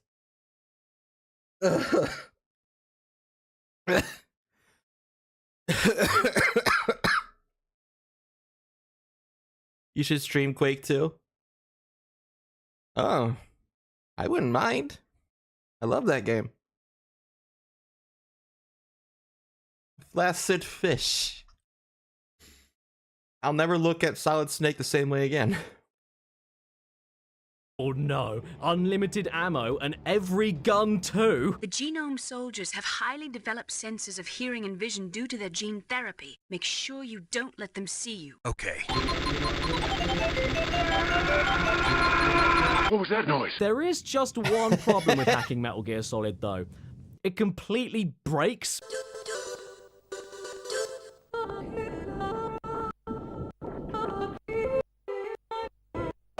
For some reason, the music plays 4 times the speed it should, the subtitles all overlap each other, and the cutscenes and codec conversations are... Negative 4 years turn to left. Turn to the right. Dark. Operated repeating that you is a red green is the point of new code is this. We need to use owner. Nothing hits in you must fly away. Get her or fat. One spammy. On the molest. They're the ground. I'm not sure if this is some kind of built-in anti-piracy punishment, or if this is just what the cheats do as a side effect. Oh man, we're coming up to my favorite part. Do you guys all remember that classic moment where Snake sees Liquid in the Hind D helicopter?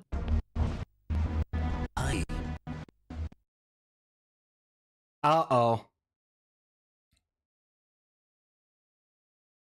The 2 cheat discs I have are sadly considered sample discs, which I guess explains why they came for free with magazines, much like the book itself did. And looking into the built-in ads, it turns out they are actually a demo in and of themselves for a full disc version of this exploder thing, with over 6,000 cheats for your Playstamons. But that's the thing that you've got to pay for, and I'm not about that. We're sticking with what you can mangle your games with for free. So back to the book. Oh my face! Win a robot dog worth over £1,000? I've always wanted a robot dog. They're way better than this one. He doesn't even charge. I'm calling this number right now. Ring, ring. Hello? Oh no, wrong number. Hey, it's Post.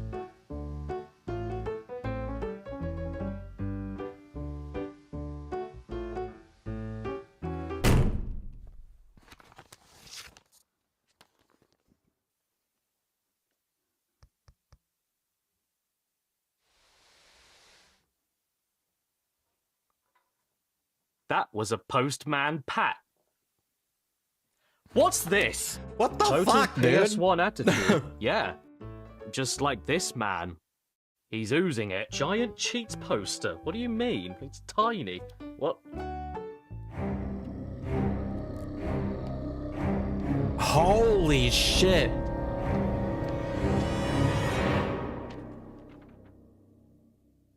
Oh. Oh my god. This was real?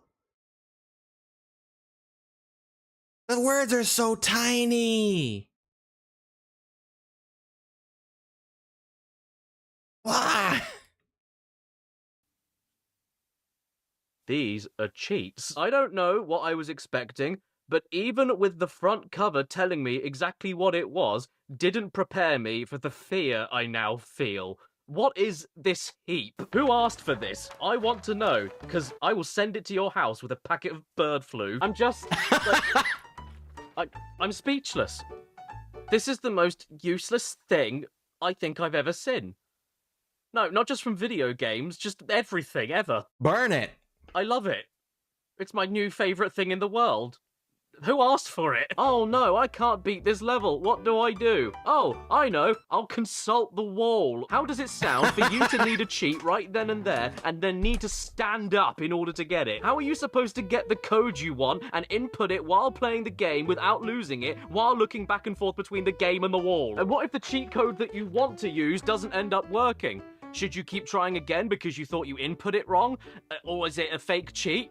Or is it because you just couldn't read the damn thing? I can barely even see the text unless I'm nose deep on top of it. Do you need a magnifying glass accessory that came for free with issue 31? And if you're sociopathic enough to want to use this as a poster and nothing else, if you have the thing put up properly, there's one entire section of the paper that's different from the rest of it, and it's sideways! This whole thing is taking 7 lefts to turn right. If the person who invented this idea isn't locked up, I'd love to say hi. This is inspiring. And the cherry on top of all of it is that if you don't want the Bible on a poster to use as a reference, then don't worry, there's an alternative end. You can always instead use a badly rendered ugly 3D man with 1/7 of a fringe. I've hit the jackpot. Stop the video there. Can't get any better than this. Wait. The postman used the post to post me a poster. Part of thoroughly unhelpful and debatably even cheats. As much as there are some pretty sick cheating ops in this book, there are nearly just as many cheats for all sorts of games that are a waste of life and not worth the tree that was killed to print them. Whether they be overly complicated for the sake of an award not even worth it, or they unlock a feature that does nothing but inconvenience you, or they do nothing cool at all and just waste the precious air you need to survive, there are many games listed in this book that just let you down after getting your hopes up after seeing them included. Much like in Destruction Derby 2, where if you change your championship file name to credits, nothing happens. But you will see animated credits. I think this one is worth 3 ETH. I can just imagine all the people that played this game back in the day, whose legal name was Credits, getting very confused after they put their name in. The always classic Spider-Man also has a variety of cheats in the book. However, one in particular requires you to write a swear word in the password screen, and then this happens. I can't believe Spider-Man was a nun all along. Also, the cheat book says that Spider-Man is supposed to appear, wipe the word away, and then replace it with something less offensive, like flower. But I can tell you, after hours of experimentation, I could not get him to wipe the swears away. He just wants to beat them up. Well, good for you, Spidey, teaching some valuable lessons to the kids out there. Oh, okay, well, he didn't mind that one. Oh, by the way, it's about time you put an end to this argument. You know Miles Morales? Yeah? Well, let me tell you right now. Miles Morales isn't Spider-Man. He's Spider-Man, just like Peter. And how about those quote-unquote cheats that shouldn't even really be cheats in the first place? Like holding all the shoulder buttons and triangle in Crash 2 while changing warp room floors in order to fight a boss you already beat. Or using codes in Championship Bass in order to unlock challenge mode, or in Everybody's Golf, where holding L1 and X while selecting a character lets you change the stance of the golfers. Why are all these things hidden with secret codes? Shouldn't they just be part of the game to begin with? The same goes to Wipeout 3, where there's a lovely code in the book that allows you to change the color of the turbo pads. Why is this a secret? And furthermore, why would you want to even do it anyway? I can teach you how to change the color of a turbo pad myself. Just get yourself a girlfriend, wait for about 4 weeks, and then ask her if you can have a look at. And it's one thing to be oh my god, but it's Caddy, no, dude. He just gets more unhinged with every video he posts. Caddy, that's fucking gross, dude.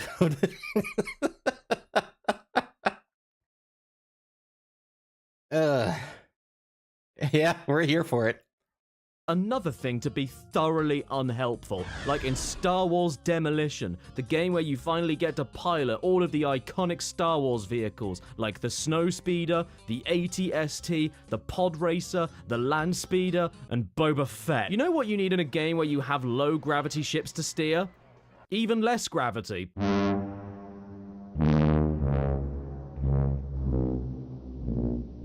This isn't fat air anymore. This air is morbidly obese. Ah, it's Hagrid. Oh, Harry. And then there's Command and Conquer Red Alert. Start the game, open the sub-menu, select the PlayStation symbols in a certain order, and then you get access to a bomb that is so powerful that it even bombs yourself and you lose. Oh, and here's another one. Turn all the ore into beer. Okay, then what happens with that?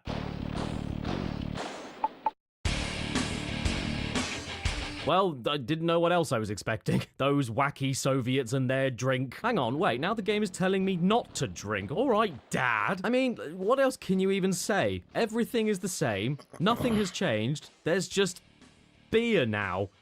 Being drunk up by diggers, just like Muck when he's finally had enough of Bob. But aside from all of that, this cheat is a bad idea, because like you should have already learned in school, beer always kills you.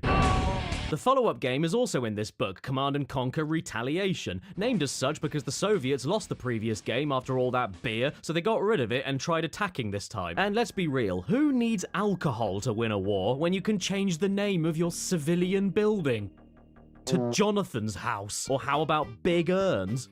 Or Kurt's house? Ludwig's house? Claudia's home because she doesn't live in a house? Jason's manor? Simon's mansion? Munson's pub? Munson's pub? I have never met a Munson before. What kind of name is Munson? And why doesn't he own Munson's mansion? Rad with that, comrade. Your mission in the Ukraine is simple. Nope. Wow. So that game just told the future.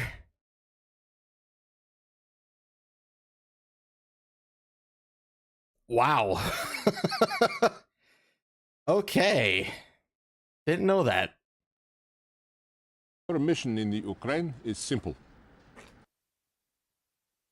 Nope, not touching that one. Star Wars Masters of Terras Cassi, presented in the two languages that you can't think of without the other, English and Finnish. In a fighting game, being able to see your health bars is very important, which is why the book includes a cheat that gets rid of them. Who's winning?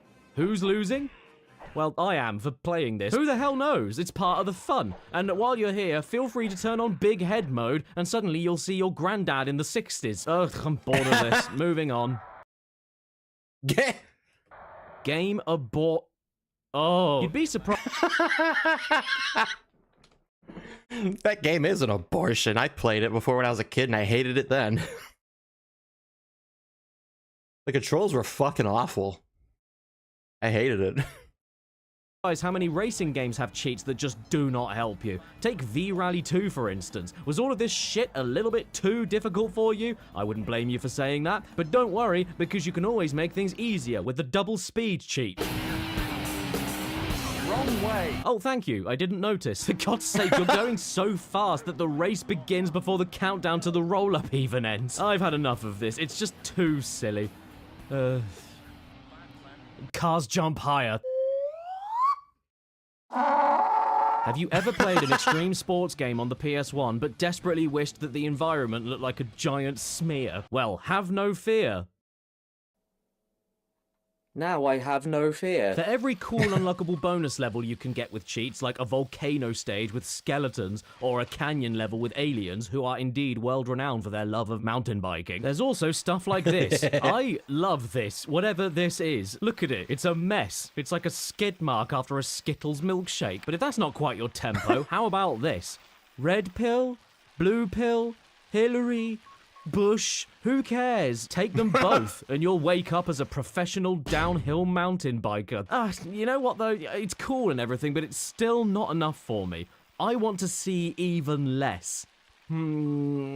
Dots mode. Yes. Yes.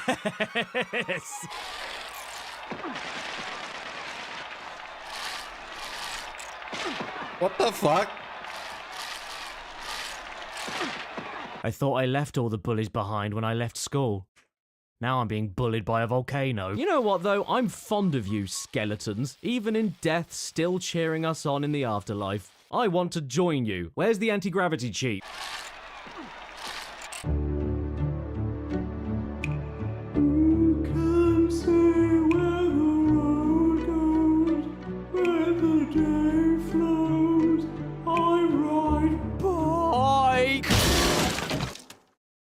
Did you know you activate this cheat by naming yourself Big Floater? As far as terrible, unhelpful cheats go, there's nothing quite like the ones that require you to do even more work than it would be to just play the damn thing normally and get the same result. In Destruction Derby 1, if you type in Monkey as your name, start a match, and then do 5 360-degree spin attacks on other cars without crashing too much, which is way harder than it sounds, you will spawn a monkey on the track. And then, if your engine hasn't blown off yet, you can chase the monkey and hit him for an extra 50 points every time. Who even cares? By the time you manage to sort all of this out, you've either already made over 100 points or you're shown off on a speed limit PSA. Do you know how long it took me to get my first single 360-degree attack? 18 minutes, and I needed to do that 4 more times on that run, which only lasts about 90 seconds. It's not possible, I swear to Christ. You can't see what's coming behind you, there's too many cars blocking each other to spin them, you don't have enough health to survive long enough, and your car must be going on a bear hunt because it has to go through everything. I tried for over an hour to make this all happen, and recycled enough cars to build another sweatshop, yet the best I could do was 3 360s in one match. But the computer players, oh well, they can knock me into a 360 whenever the hell they want. They don't even think about it. And they don't think about it because they're computer players. They don't have human brains that think. My uncle has a computer. I asked him. And yeah, I know there are cheats for invincibility and choosing how many cars you want on the track and blah, blah, blah. But here's the problem with that, sunshine. These are name entry cheats. So you can only activate one of these at a time. Useless. Totally useless. And as for Rayman,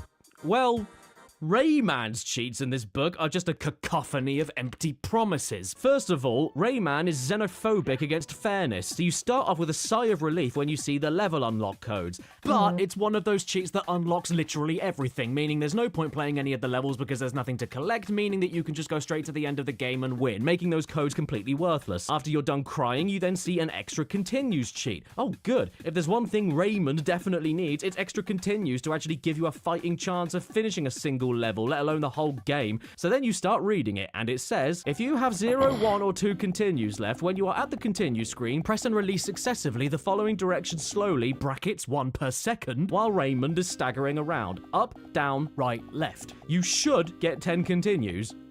You should. However, this doesn't work all the time, so your best bet is to save the game with 1 continue left, die 3 times, try the cheat, and repeat it if it doesn't work. What a jar of knobs. How can you be happy with yourself with your game being as hard as it already is, Raymond, and then make the cheats to give anyone the tiniest remote chance just as difficult to pull off? Am I supposed to take all of this from a man with no neck? I tried so many times to make this cheat work, dying over and over and over on the first stage just to trigger the continue screen so I could trigger the cheat and untrigger myself, but it just never happened. So after you're done crying even more and writing into your local newspaper's agony aunt, you then gasp all the shock out of the room and die as you see that there are still a few cheats you can try. One of them being picture-in-picture mode. Great, thanks. This is just what I wanted for Christmas. The other thing being no pause text on the pause screen. Bloody brilliant! And then the last one being this, the worst cheats to input in this entire dead tree, whereby holding all of the shoulder buttons after the Ubisoft logo, and then holding start after the brick wall FMV, and then sitting there like a human lemon, keeping all your fingers held down on all of those buttons throughout the entire intro cutscene, including the start menu screen until the screen goes black and the demo starts, absolutely nothing happens. As far as I can tell. I didn't notice anything different, but according to the cheat book, apparently this is in order to activate a large Rayman demo, which can only lead me to assume that it increases the length of the start menu demo video, which you'll end up skipping anyway when you hit start because you want to play the game and the game tells you to hit start. Raymond, get your head out of your egg hole, and then as the final icing on top of the mud, you suddenly notice that, hey, by the way, these cheats might not even work on the platinum version of the game. You don't even have the common linguini hair decency to allow these meddling pissy little cheats to work on all versions of your own game. And take into account the wording, the cheats may not work. They don't even have a confirmation, so the poor saps who desperately want something to help them with this 2D indigestion still have to attempt these codes just to see if they maybe work, including the continues cheat that has a 70% chance of not working if you're not frame perfect on the copy of the game that it works on to begin with. Raymond, I am filing for divorce next week on the grounds of no consummation of the marriage and no legs. I'm playing Tomb Raider 2. God, that was a rant. fuck? Now, and there's a certain cheat in it that really caught my attention because it's inputted unlike any other code in the entire book. You don't just hit a sequence of buttons, you actually have to make the character move in a very specific way and take your time with it. You hold R2 and then sidestep left, sidestep right, sidestep left, walk back 1 step, walk forward 1 step, release R2, hold left or right to spin around at least 3 times, and then perform a normal backwards jump to... What?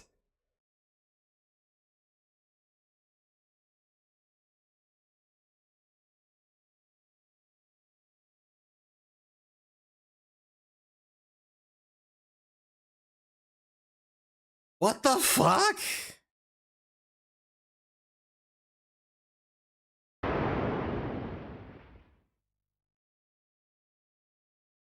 Explode or implode, explode or implode.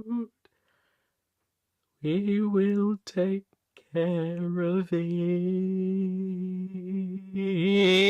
Oh no, we're still not done with thoroughly unhelpful cheats just yet. Strap in, blokes, because there's a good chunk of games in the book that do give you certain menu codes or save file name unlocks, but only after you've already completed some of the hardest challenges in the game you're playing, making the code itself not even feel worth it after all the aggro. For instance, Rage Racer, or Ridge Racer 3, does have a cheat for unlimited money, but it only works if you complete the normal Grand Prix with every class, and even then, you have to wait for the credits to end, save your game in a brand new memory card, go back and play a normal GP at class 5, pick the only car that's available, start the race, wait for the countdown, pause the game, retire the race, enter the normal GP again, but this time on class 1, and yay! Now you have unlimited money. What are you gonna spend it on? Hookers! Ooh, what's that? Probably. Is that a little bit of scum?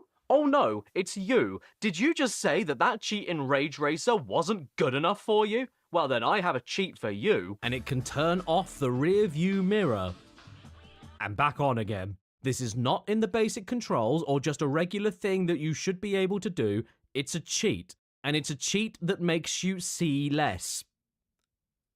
Formula 1 99, the first Formula 1 game ever made where you drove men instead of cars, and he's disgusted about it. There's plenty of codes for you to work with in the book, however, all of them require you having to finish with a high score in Grand Prix mode, and require you to do that every single time you want to add a new code in. And for what?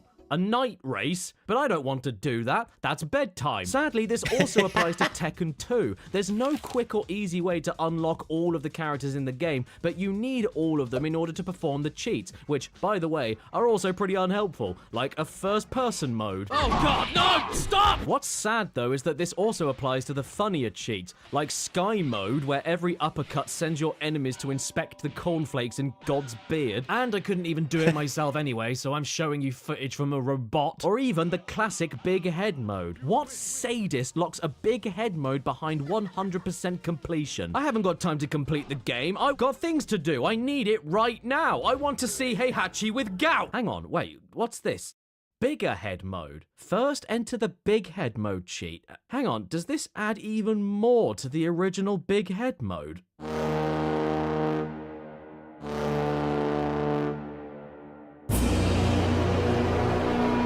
I didn't know you could play as the thing that killed the Titanic. And a massive poo. We're still not quite done. Oh my god, that's a big bear. Oh, shit. I didn't know you could do that. With unhelpful cheats just yet, though. For yet another example, look no further than in UFC, which of course stands for the name of the guy the game is named after, Uncle Funnycock. You know, I've never really been into wrestling or MMA or any of that stuff, so I'm not sure if I can recommend this game or not. But if you're interested, that's what UFC actually means. That you can't play it if you're a snowflake. Fight like a man! Yeah, you pansies! Don't be such a woman! Only alpha males allowed in here! What the fuck? I'm Now, I will admit there are many cheats to unlock extra characters, just like Card Girl over here. Well, that's just lovely. And there's even a code in the book named after what my doctor said to me last time I had my pants down, Big John. But the cream of the crop of terrible, backwards, unnecessarily cryptic, utterly awful cheats to apparently reward you after you already struggled to beat the game completely goes to UFC. So first of all, yeah, you have to finish the champion mode or win the tournament mode. That's already bad enough. But then once you start seeing a text box appear on the screen, you then need to make sure another controller is plugged in, then press R2, L1 and L2 at the same time on that Player 2 controller, and guess what happens? You get to see a slideshow of the loading screens. You unlock the loading screens. Why is this hidden behind a Mensa puzzle? Why isn't this just something to unlock and view in the menu? Better yet, why is this even a feature? I don't fight like a man. I watch PowerPoint like a boy. Oh, here's a really disappointing one. Who the fuck cares about the loading Alien screens? Resurrection, one of the first ever first-person console games to use the left stick to move and the right stick to aim. Isn't that the best news you ever heard? This game is best played in the dark. Oh no, I forgot the book.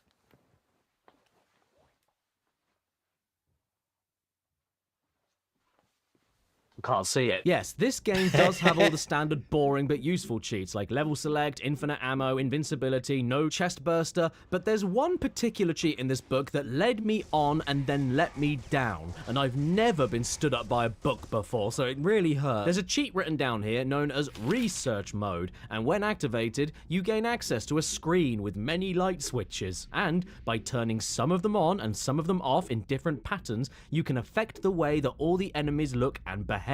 Sounds great, right? Well, ha ha, you just fell right into the trap of a book telling you its parents aren't home, because there is no source anywhere I could find that gives you any information about which combinations of lights do what to the aliens. What should be a funny little cheat ends up turning into a shitty little guessing game where you pause it, go to the screen, try another pattern, close the screen, unpause the game, and watch in awe as a transparent green xenomorph dangles like an old sock, not changing at all, until after 2 minutes of random guessing, it eventually disappears and leaves behind a little splat. Stop laughing at me. It's not funny. I spent ages on this damn game trying to get something interesting or funny to happen, and I honestly just couldn't. All I managed to do was turn the aliens into Roundtree's fruit pastels by changing them from red to green to orange. I want to try this game. Eggs flat and tiny, then I made the aliens tiny, then I made the aliens invisible, and then I made the facehugger eggs fat. Shooting these little things is like trying to sit on a flea, and the worst thing is that I have no idea what I did to make it happen or get it to unhappen. You want to know what my absolute favorite unhelpful cheat in the whole book is, though? That is easy. It's in WWF Warzone.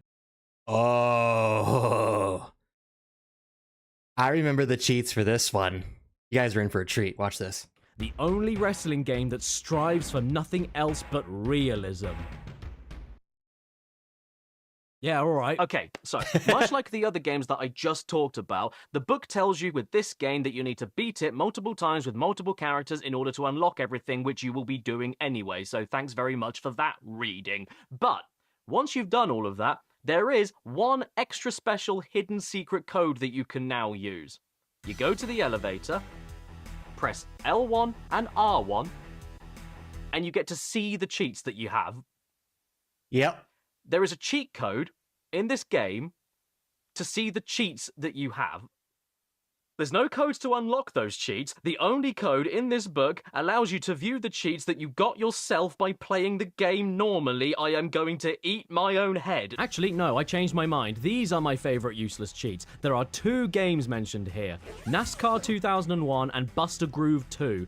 That were never even released in the country that this book was sold in. I'm not making that up. Buster Groove 2 is Japanese, yes, but the English versions of these games are American-only releases. Can you possibly get any more unhelpful than that? Actually, you know what? Maybe you can, because there are some cheats here for NHL 2001 and 2000. What, so do the cheats work for both of the games? Or could it be that they only work for one of these games and they forgot to double check before printing the book? I have no idea, so I guess there's only one thing this could mean, and that is that you have to play both games at the same time.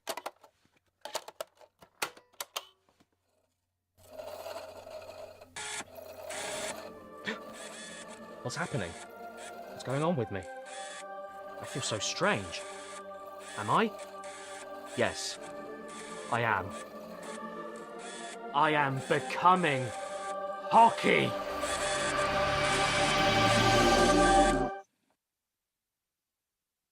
Hi, Caddy. How are you today? Oh, hi, low-gravity Caddy. I'm all right, thanks. How are you doing? I'm feeling pretty good, thanks. I lost some weight recently. Oh, yeah? How much? All of it. Wow, you must nearly be a size 0. Well done. What an inspiring and healthy story. Thanks, Caddy. Anyway, I couldn't help but notice that you were looking at a PS1 cheat book, and I wanted to give you my 2 cents, because I remember the days when you could unlock lots of things without needing to spend any money, which is a lot different to how the industry works today, even when the unlocks aren't that amazing. Do you remember in Metal Gear Solid 5 when you had to pay for the tuxedo when it was just a game completion unlock 20 years? Part 1/3 of the number of the beast.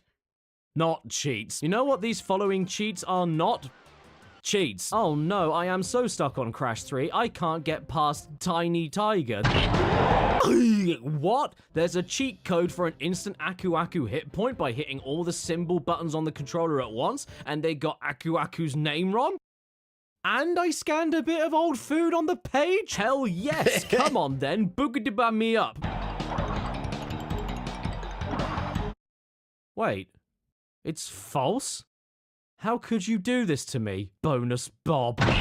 Okay, right, I'm not actually talking about those kinds of cheats, the ones that don't work at all or are misinformation perpetrated by the BBC. I mean the cheats that just shouldn't even be categorized as such. They're more like hints or directions, and are easily the most disappointing thing that pop up when you find a game you own in the book, because they don't help me right this second, so what's the damn point? There are a frightening amount of games listed in this book that, yes, you could argue have helpful things written down about them, but I'm sorry, they're just not cheats. They shouldn't be in a cheat book. Like with ISS Pro Evo, the heartbreaking story about a man that's slowly turning into a football. Unlocking all-star teams, unlocking classic all-star teams, unlocking the bonus cup trophy, all of these things are not unlocked by codes or secrets. You just beat the game normally. Like, that's honestly it. No special requirements. You just play the game as you normally would until you beat it like you probably normally would, and then see these things unlock as you probably normally would. It sounds like a waste of paper just explaining it to you, right? Well, tough tats, because this also applies to Tekken 3, Battle Arena to Shinden 3, Flintstones Bowling, Bio Freaks.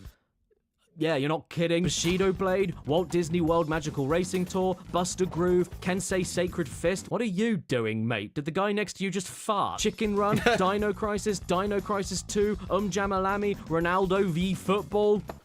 No, Ronaldo, don't go up against football. What if he has a mace? Metal Gear Solid, Metal Gear Solid Special Missions, Libero Grande, Gran Turismo 2.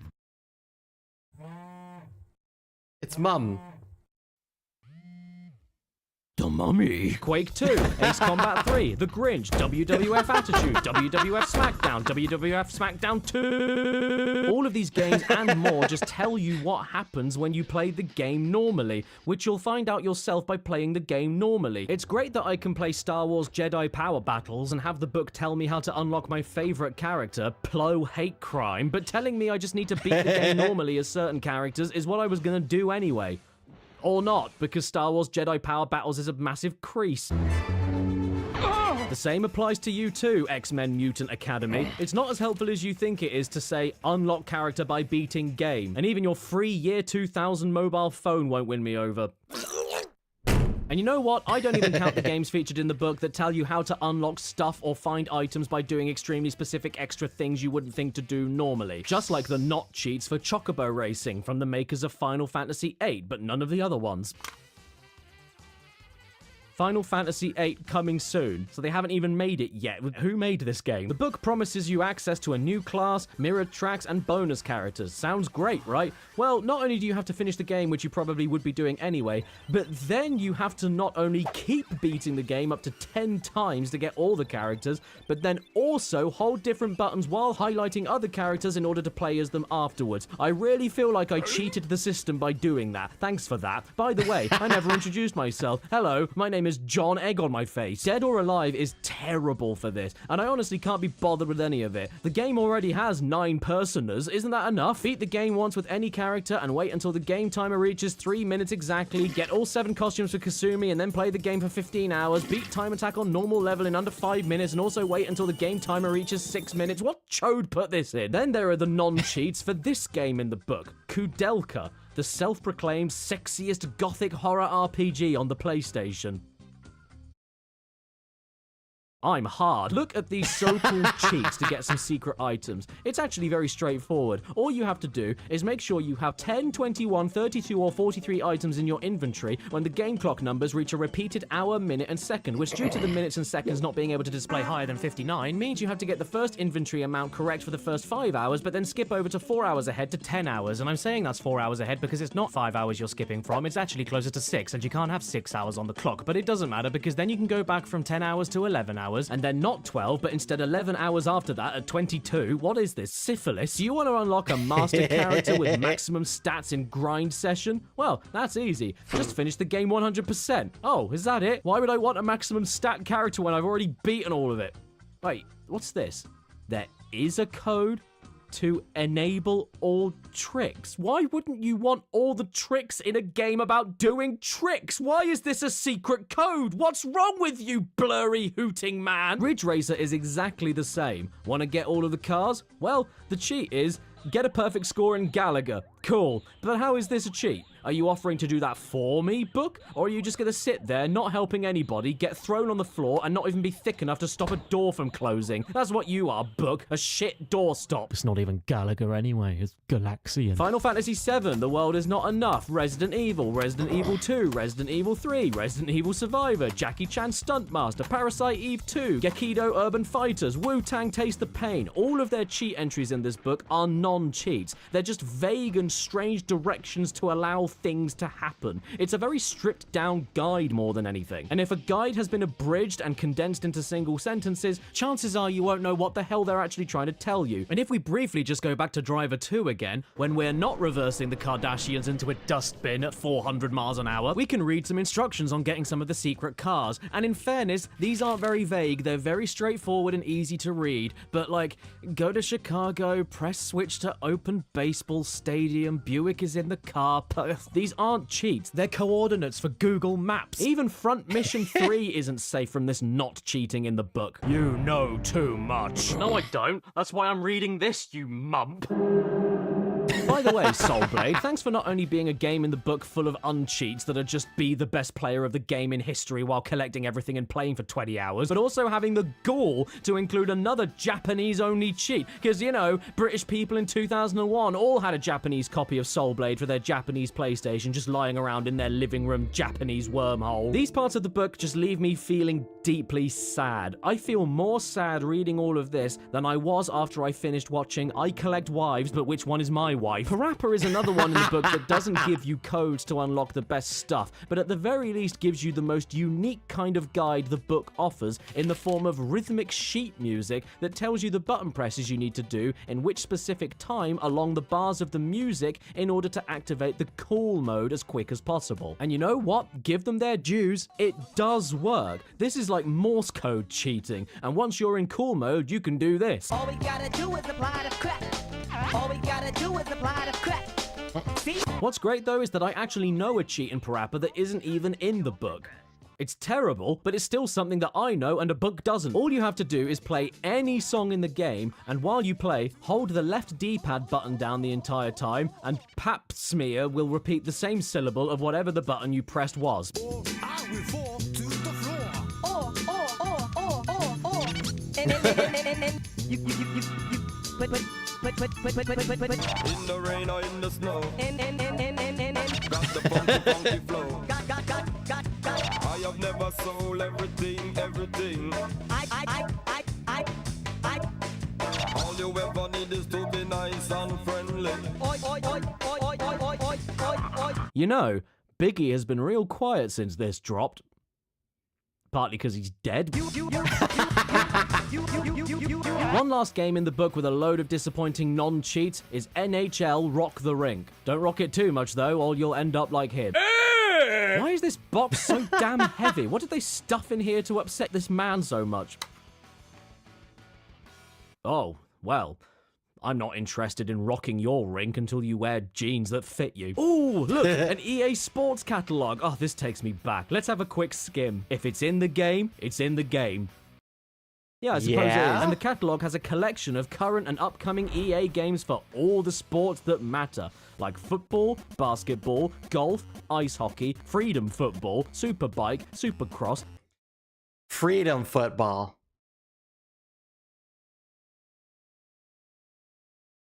Okay.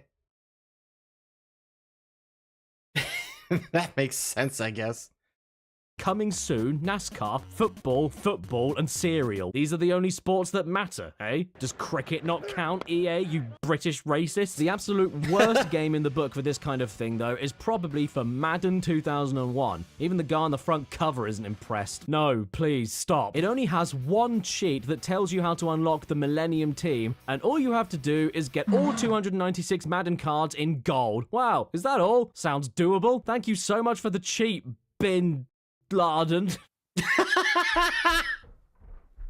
Who's that coming down the stairs?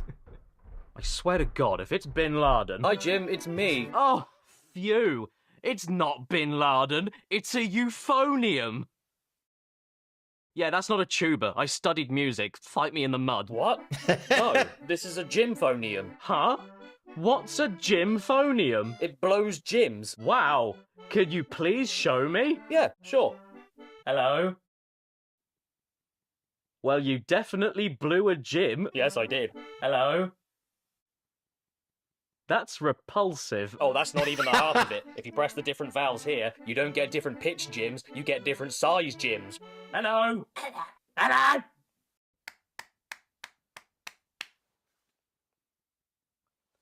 That was 7 claps. Because now we're on part 7. The only ones you should ever bother with because they make me shit myself cheats. Yes, I know. It's taken me, what, 2 hours to get here? I'm sorry. And I can't even promise you that the wait was worth it. Or that I'll actually really shit myself in real life. But god damn it, I'm gonna try. Because for all the useless cheats, all the slightly neat bonus cheats, and all the non-cheats, there are just as many, if not more cheats, for a right old dollop of games that don't do anything other than make your day immediately better and make you forget that one day you and everyone you love will die. They are the most imaginative, the most insane, and arguably even more unhelpful than the thoroughly unhelpful cheats. But you don't care because goddamn I want to race in Wipeout 2097 while playing as farm animals that are dead and stuffed with an anti-gravity jet engine in their gaping anus. Look at him go. Look at how well he's doing. Well done. That'll do, pig. That'll do. But you could always do a little bit better, so let's give the pig a machine gun. Oh my god.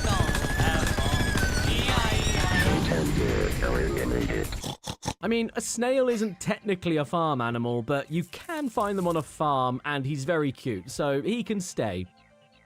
Have you ever been to a shark farm? Or how about some of the cheats for Tommy Mackinnon Rally? The only way you'll beat this is to strap yourself into a car and do the real thing.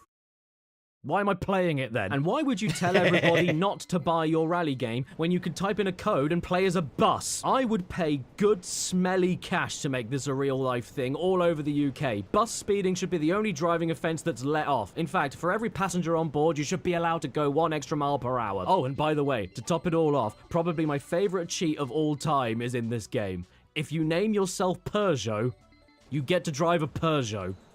That's all that happens. I love it. Somebody stop me. I'm on a roll. Dead pig. Anyway, we've got a load of unstable cheats to get through from the book, and I figured we'd start tame with a load of sports games, kicking everything off with Brian Lara Cricket. His full legal name.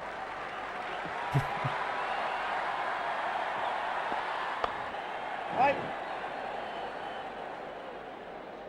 This makes me want to die. Let's play cricket on the beach instead. Now, this is much better. It's still pretty boring, though. Can we turn on slippery ball mode?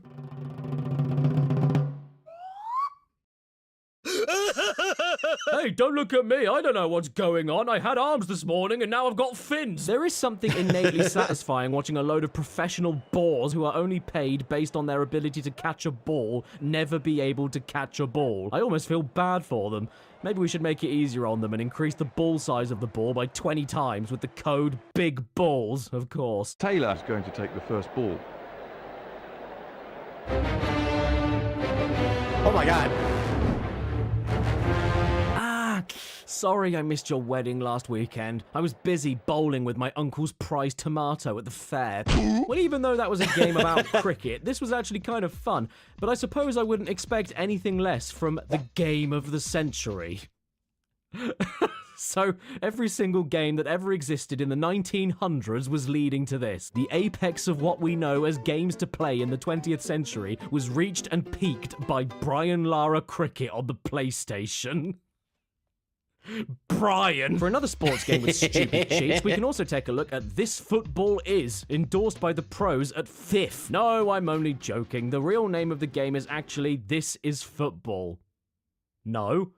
This is man. According to the book, we can sadly only activate one cheat at a time, which is a huge shame because I really wanted to see tiny players with big heads. But the big heads alone are still decent enough, and these heads are mountainous. This lad can't even keep his head up, it's so heavy. Dugarry! Great stop by the goalkeeper. Well, that's not fair. Of course he blocked it. His face is wider than the goal. And that's not all you can do in this game. There's also tracksuit mode, which is what happens every time the office heads out for lunch. And then there's leather jacket and jeans mode, honoring the decades-old tradition of all the football players after the match going to a theatre to perform the stage musical of Grease. Oh, also, you know how we had those sweaty old festy cheats about women all that time ago? Well, it took us long enough, but finally the men get a skimpy cheat for themselves as well. Look at them in all their glory. Hang on. McDonald's sponsored this game. I think I found where they get their chicken nugget meat. I mean, if you ask me, it's about damn time that the boys got to strip off on a PS1 game. After all, it isn't just straight guys that play football games, or lesbians. I've got to be honest though, personally, I'm not into this at all. They all look like trays of scones. Oh my god, what is that? What is that? Does he have a sack on his chin? I desperately wish I could activate big head mode at the same time as some of these. Actually, why don't we have many games where you can actually see dudes like this? They should make them.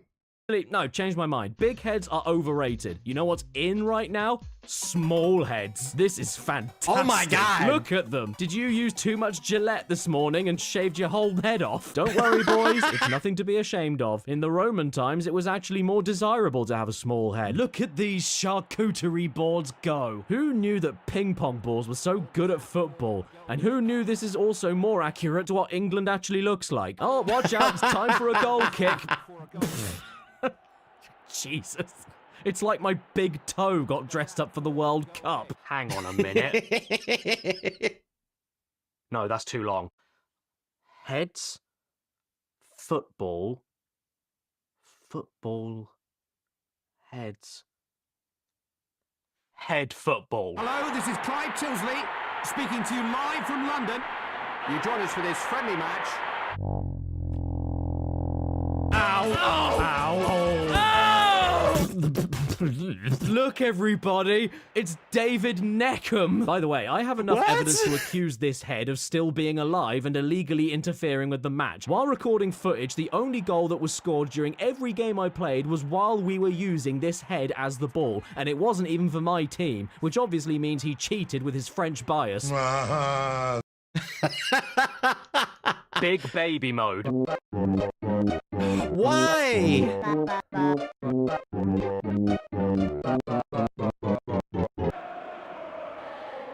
I'm a baby.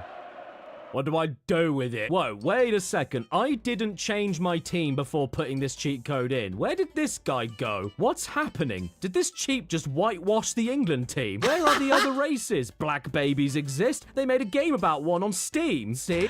I remember that. They did make a black baby game.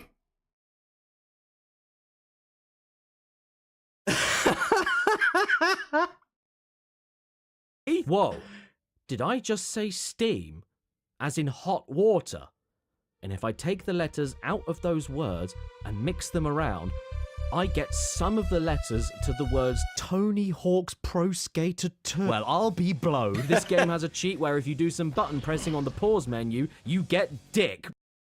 Officer, that is. Yes, we're kicking off Pro Skater 2 with a super cheat, which can be a bit boring, as I said earlier, yes. But in this game's case, it doesn't just give you the whole game playing itself kind of cheat all at once. It gives you far more deranged shit. So thank you for that, Bob Burnquist. But your name isn't Bob anymore, it's Rim. So how about we use the super cheat to play as the actual Spider-Man with all of his web-slinging special tricks and make everything in the game move 25% faster. Or, because I'm playing the European PAL version of this game, normal speed. Yes, this is very nice. Yes, thank you for the offer, but I'm afraid I don't drink. I was more curious what our favorite officer would look like in fat mode.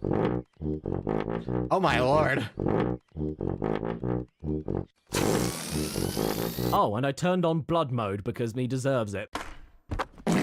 Something that you maybe didn't realise in Pro Skater 2 is that there's actually a C skin for Tony Hawk, where you get to play as him how he looked in the 80s. But the sad thing is that they weren't historically accurate, because back in the 80s, Tony Hawk was Shaggy from Scooby-Doo. And they also missed out his tragic backstory, where legend has it that because of just how stick-thin Tony was back in the day, with the slightest breeze, he was able to fly.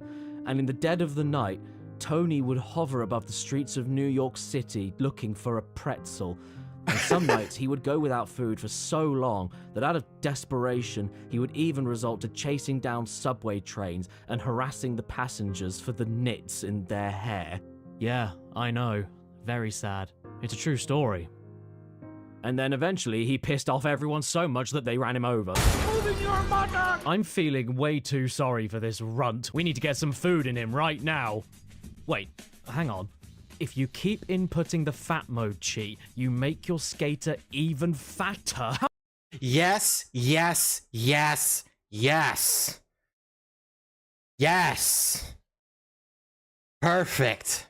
Oh, did I not see this before? Why didn't you tell me about this earlier, Karen Hawk?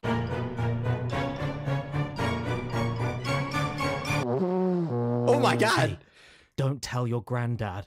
But I think his world globe got out of the house again. And in case you're wondering, yes, you can keep getting bigger. And bigger. And bigger. it's Mr. Creosote on a skateboard.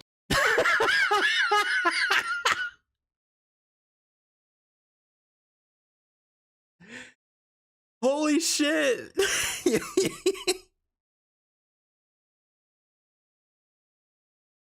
Oh man, now I need to watch that movie.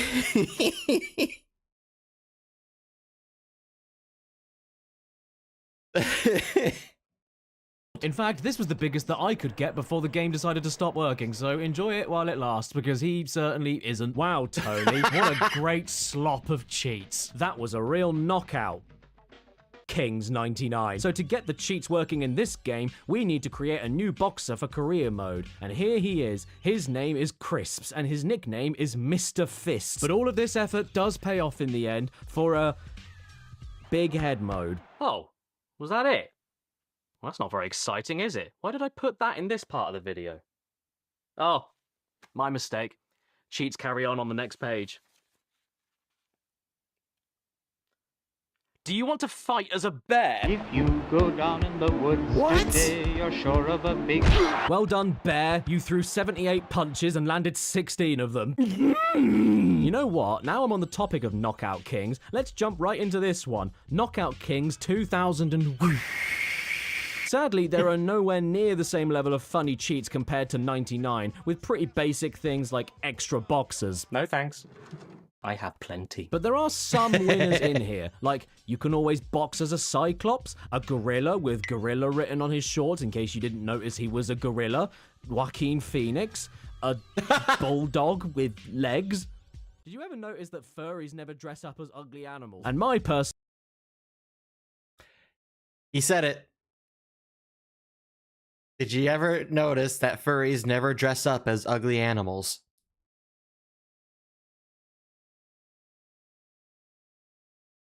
It's true.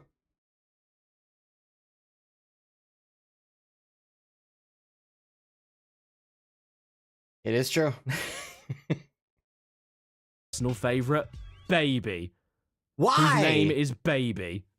And he's an assassin. Yes, look at him go with his safety pin nappy, his single curled hair, and his cigar. He reminds me of myself when I was a boy. And last week. And here is my opponent for tonight, but I can't tell where he's from. Yeah, mess him up, get shanked, bruv. Oh no, don't look so scared, tiny baby. You've got this. Go for it, I'm proud of you. He looks like Wings of Redemption. Get back here, come on, get back here, you bitch. Look here! Look, listen! One big baby fighting in the ring. One big baby fighting in the ring. And if one big baby should get punched in the head, there'll be one big baby whose head is now a bowl. Damn, I didn't even realize how many boxing games would be in this cheap book. So I'm going to finish them all off with Knockout Kings 2000. Maybe there'll be some more funny characters to fight as. Get it on with the greatest. Oh, yes please, daddy. Oh, blow it all off. There's even less demented extra characters to box with. Jesus. We have Gargoyle, we have Alien, and we have Marlon Wayans. No, that's actually Marlon Wayans. Marlon Wayans is in this game. For anyone that ever wanted to punch him in the face, well, now you can. Before he has a fight, do you think he has to submit his Marlon Wayans? That's not quite enough for me, though, so I'm gonna name myself Minheim, and I'll be from Germany. Ah, I see. Caddy. It's not Minheim, it's Mini-Me. You're all mini now. In fact, you're so mini that the camera can't follow you properly, or even get you in frame when you arrive. It's about time we started making a professional sport out of filming children beating each other up. Yeah, go for it, you little roach. Get him, get him! Now, I'm not one of those people that thinks that school bullying needs to come back, but I can be convinced if there's money in it. So, the final cheat I wanted to look at in this game was one that intrigued me deeply. At first glance, it didn't seem like anything special. Like, according to the book, it's just another big head mode. But what caught my attention was that to activate it, you had to name your boxer Throb. So what do you think that does? Knockout.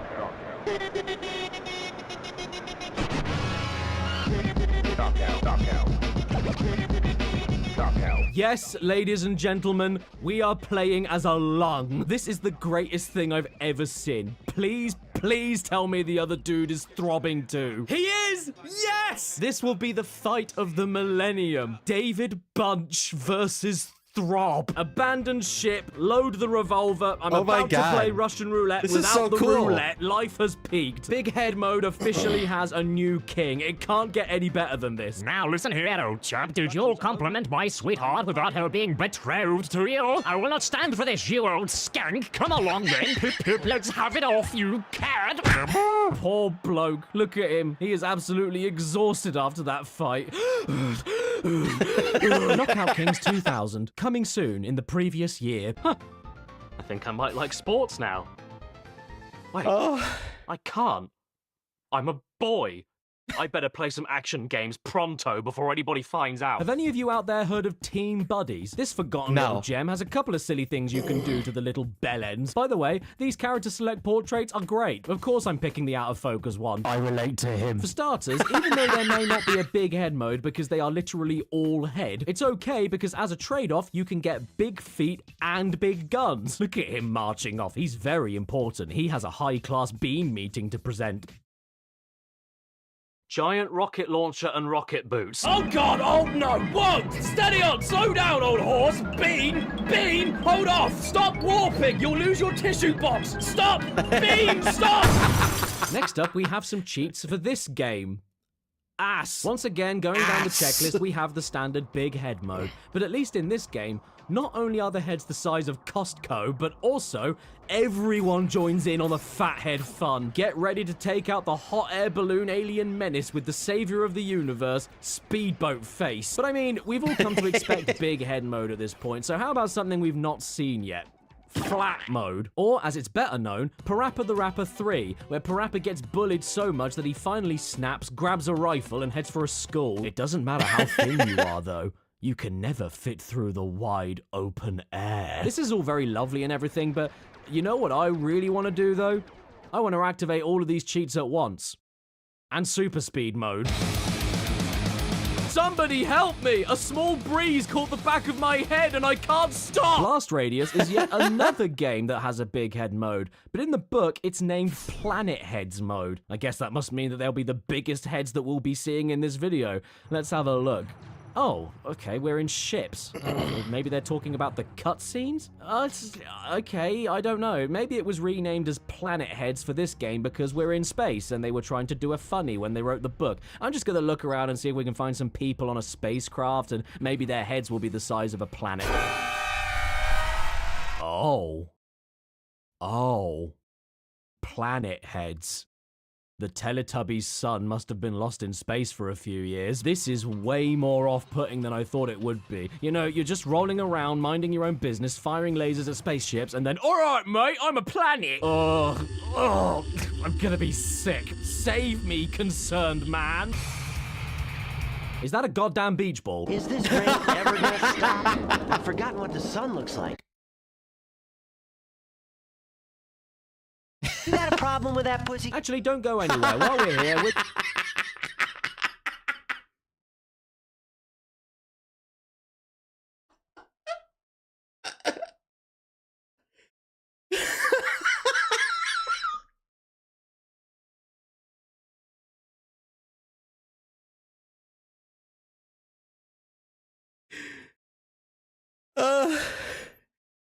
My stomach hurts.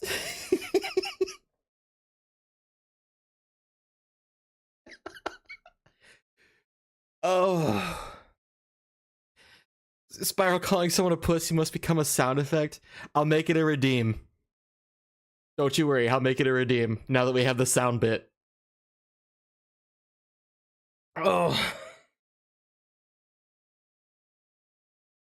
Oh. we're going to try out some of the crack in Spyro 2. There might not be as many deranged cheats to work with, but there is a surprising amount of customizing you can do to the flying handbag. Straight away, big head mode, of course. And even though I infinitely prefer Knockout King's Throb, this is another favorite big head code of mine, purely because the devs didn't just increase Spyro's head size and then glued it on his neck. They actually extend his inflated head from his neck. The devs planned for this and crafted it themselves. It's extra jarring when you go through loading screens too, because the head grows and shrinks at complete random while the game is trying to decide what Spyro is supposed to look like. And while you're at it, running around like Mount Rushmore with legs, feel free to change Spyro to all the colors of the illnesses. There's a load in the book too, so feel free to pick whatever matches your hair that day. How ill can you make Spyro look? Do you want to go for the common cold? Or would you prefer motor neuron disease? I also just noticed this very useful cheat that gives Spyro every ability that you usually have to pay moneybags for up until the very end of the game. But who needs any of that? What are you, a scrubby? Don't lower yourself with a cheat code, just get better at the game. See? You don't need to pay moneybags, and you don't need to cheat. I wonder what it looks like when you put a rock in his mouth. Yeah, Spyro, give yourself a good wash. There'll be enough spit there to run yourself a bath. Hi everybody, I'm not you. Do you want to play a game with me? Tough. Today we're playing Guess the Famous Phrase, where you take a look at my clue and then say exactly what you see to guess the famous phrase. Are you ready? Here we go. Yeah, you got it. Black and flat. What in the name of...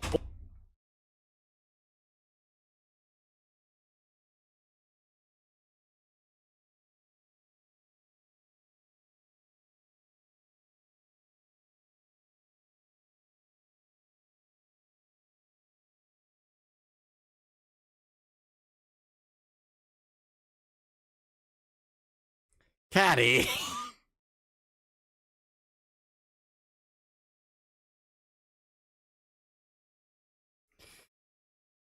Oh. I was just looking at it like, where the fuck are you going with this?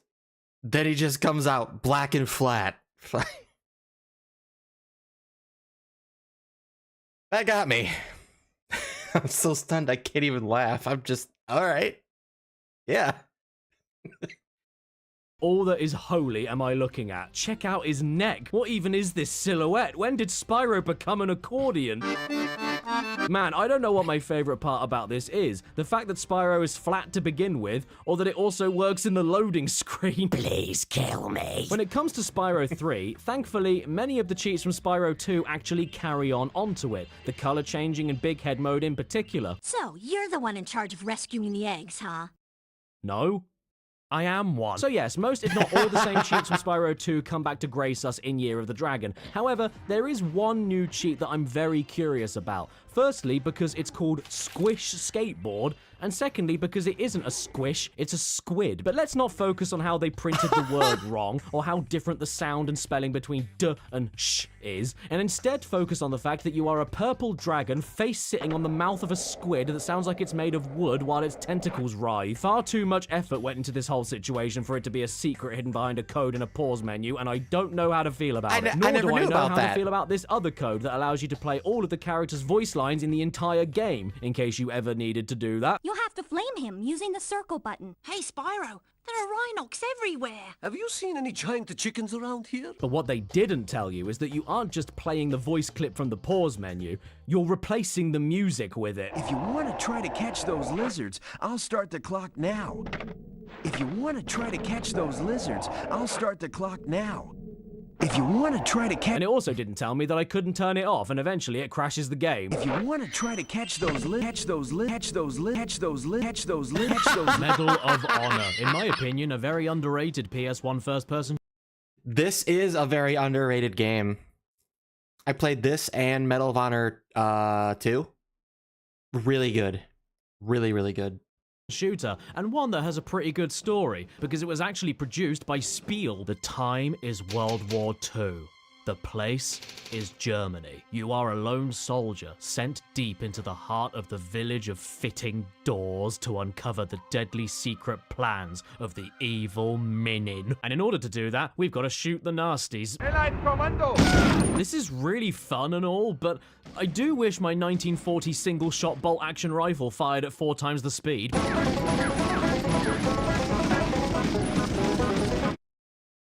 And my rapid-fire SMG. Yes, nobody can stop me now. You don't have a mine in your camp. You may also be thinking to yourself, Man, Caddy is killing it in this video. It's produced by Spielberg. Yeah! And I still remember the password that unlocks all the cheats on Medal of Honor 2. Entreville and Portacliffs. Then it gives you a list of cheats. I miss my PS1.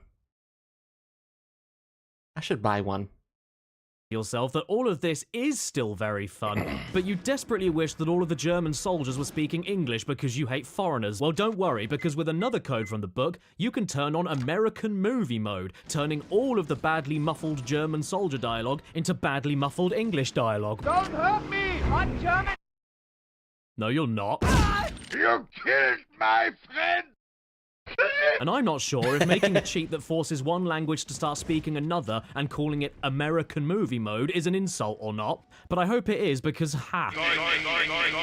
If you've ever played this game before, do you remember those handfuls of levels where stealth is the key and you need to get around quietly in disguise while showing fake passport documents, I remember making that. the enemies either give you a salute or blow you a big kiss? Did you ever do badly enough in them that the enemies pull the alarms to call for backup and you have no ammo to fight back with until you can hide again?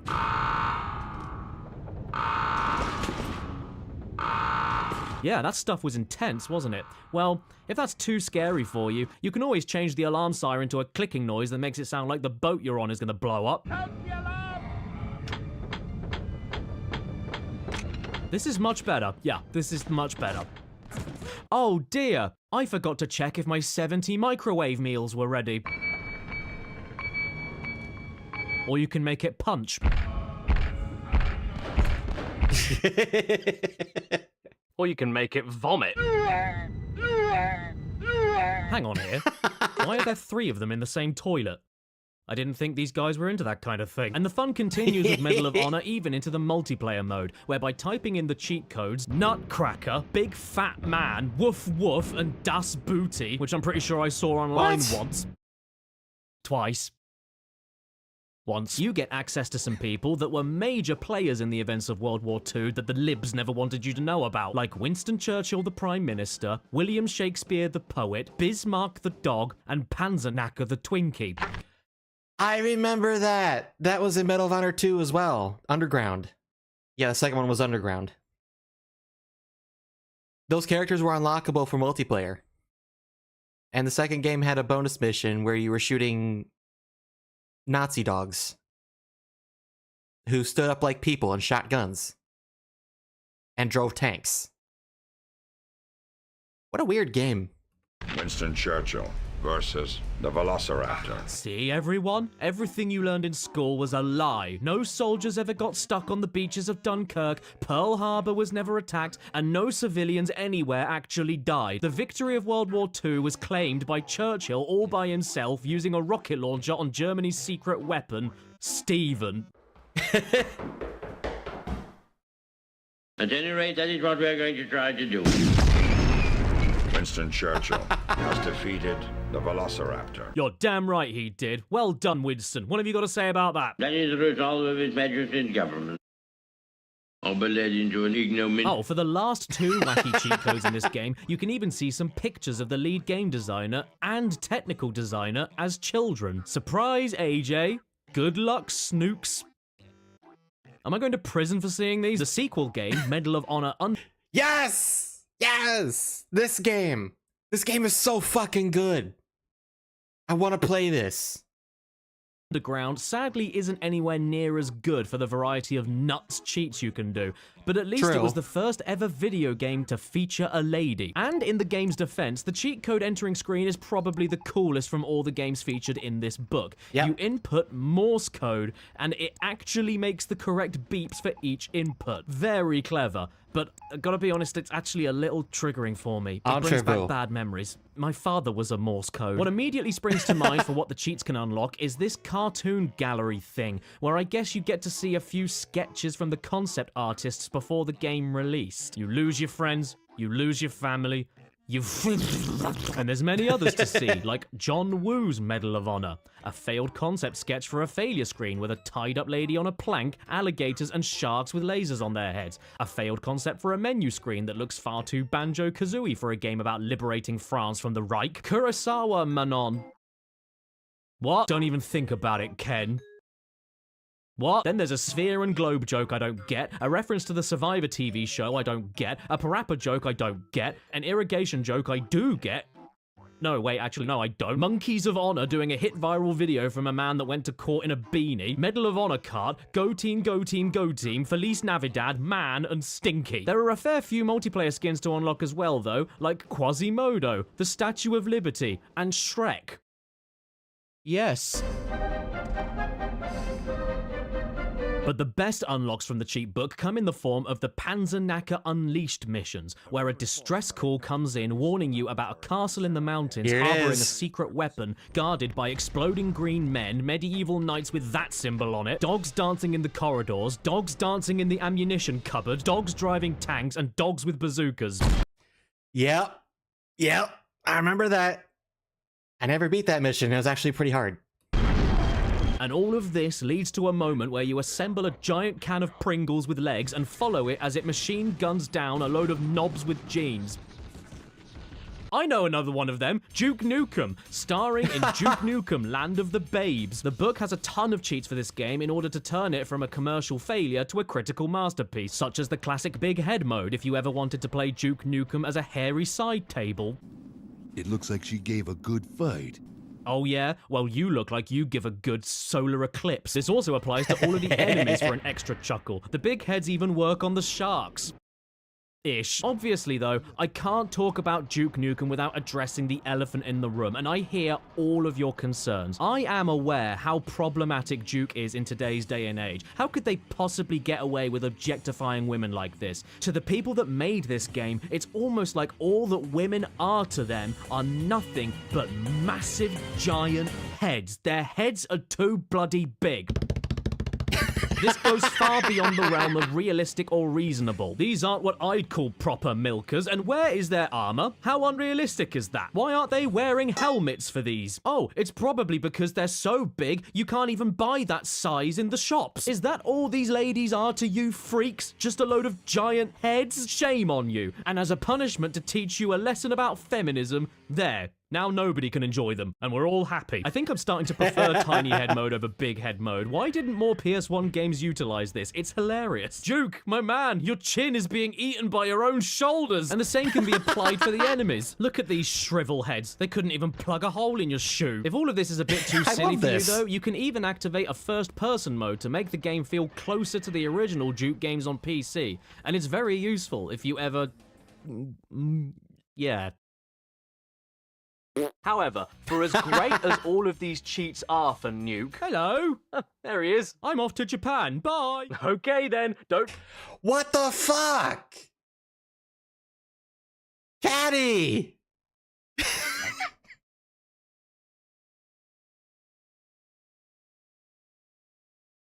My boy!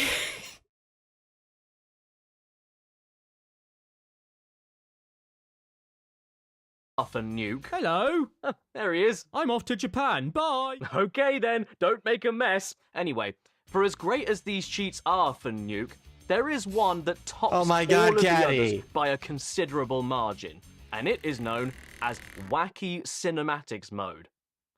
And what does that do? Well, even though the book doesn't describe it, and due to an element of luck, you might not notice anything for ages or even think it's working, this cheat randomly swaps out the enemy and NPC character models during the cutscenes every time you see them. However, this only works with the character models that exist within the level that the cutscene is taking place, so a lot of the time it's not even particularly funny. Except for the intro. Duke Nukem may be heading for the land of the babes, but little does he know that it's actually been overrun by the babes. It's a total babe massacre. They've lost their minds. And their bones. Duke, we have no choice. If people are gonna call you sexist towards the babes, then the only way forward is to get rid of all of them. Now everybody's happy. Well done. Duke Nukem fixed misogyny. But wait, if all the babes are gone, who will be his lay? Well, luckily, Duke is actually very socially conscious and open-minded. Mum, Dad, there's someone very special I'd like you to meet. My giant smelly rat girlfriend. Duke, thank goodness you received our message. You guys have all heard about furries. Well, that's not enough for Duke. He likes the real thing. Caddy! Stop! Fuck!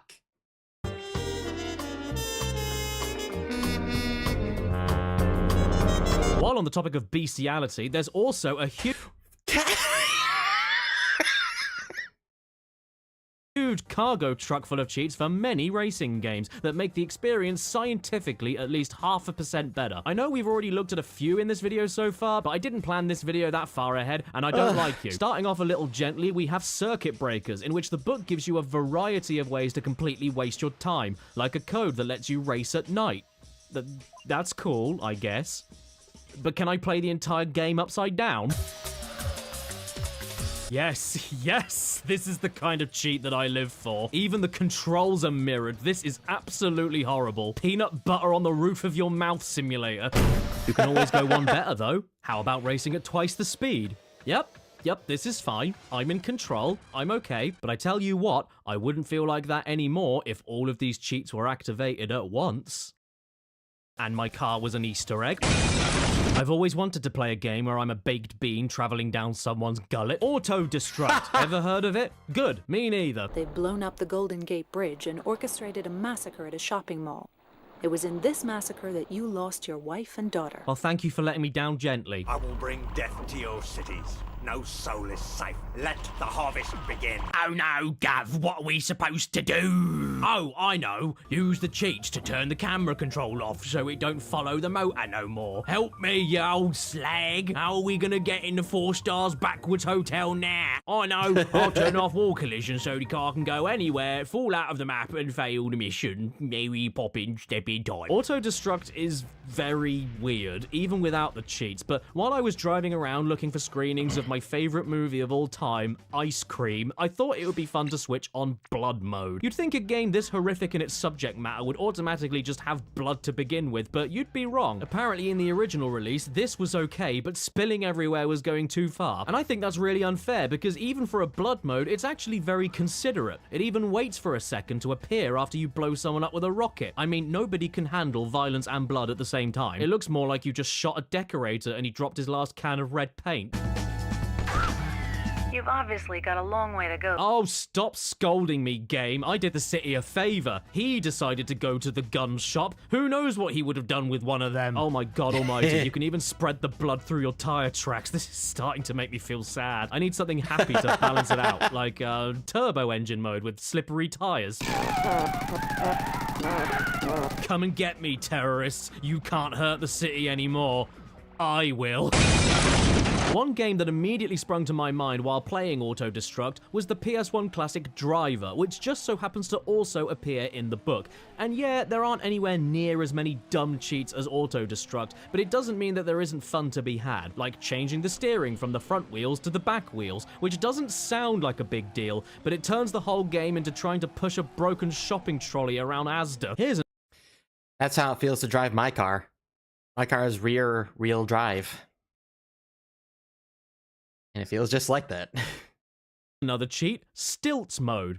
What the hell does that mean? Oh, that's what it means. I wish I was a little bit taller. Now I am taller. I wish I wasn't taller. Be careful what you wish for. Oh boy, look, it's mini mode. He's so cute.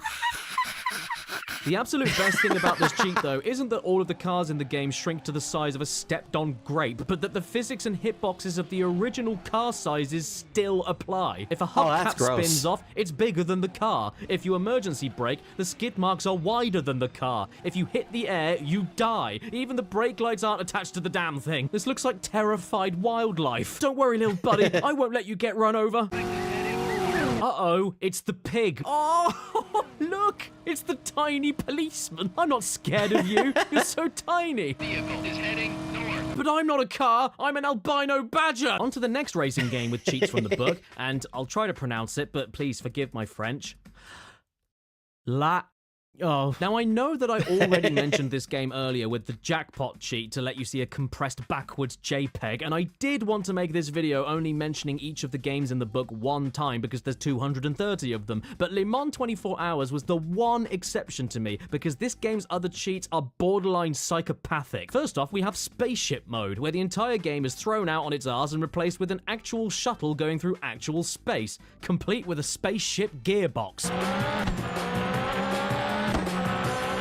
Does this mean you can fly, though? No, because NASA faked it, and if your spaceship goes off course even an inch, it falls off of space and heads straight for the floor. So this is why the Challenger blew up. Oh, no!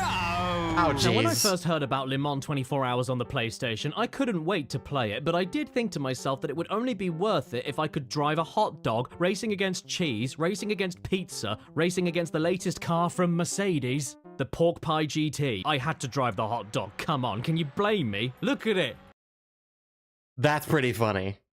I know these are just PS1 cheats, but this reminds me of Top Gear Rally on N64. Where if you beat the entire season, you get to drive as a milk truck. And if you beat the season again, you get to drive another bonus car. And then another bonus car, and another bonus car, and another bonus car. But you have to beat every single very, very long season. My favorite car so far to drive is a beach ball.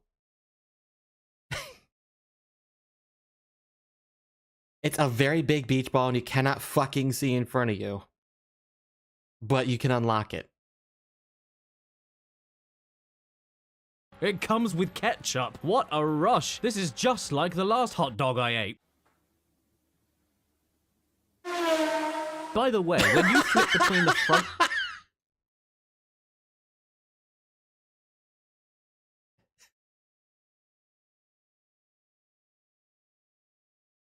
No! Why?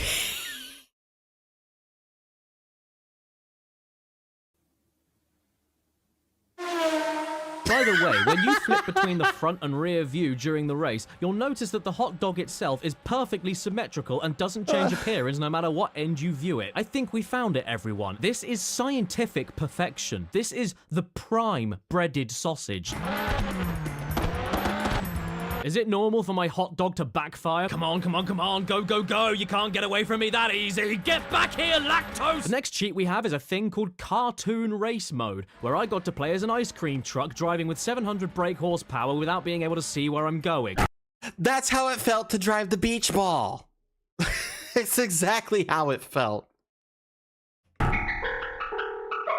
But that's not all you can pick for the cartoon race. There's also a jet, a taxi, a submarine with a face, the car from Mad Max, and even the magic school bus ready to jump inside another kid's anus. Despite the fact I can't see around the back of the ice cream truck, though, I've got to be honest, it's still my favorite. I can only imagine a mob of children running behind it at 120 miles per hour trying to catch it. What's that? You little scabs want your vanilla whippy? Well, come and get it!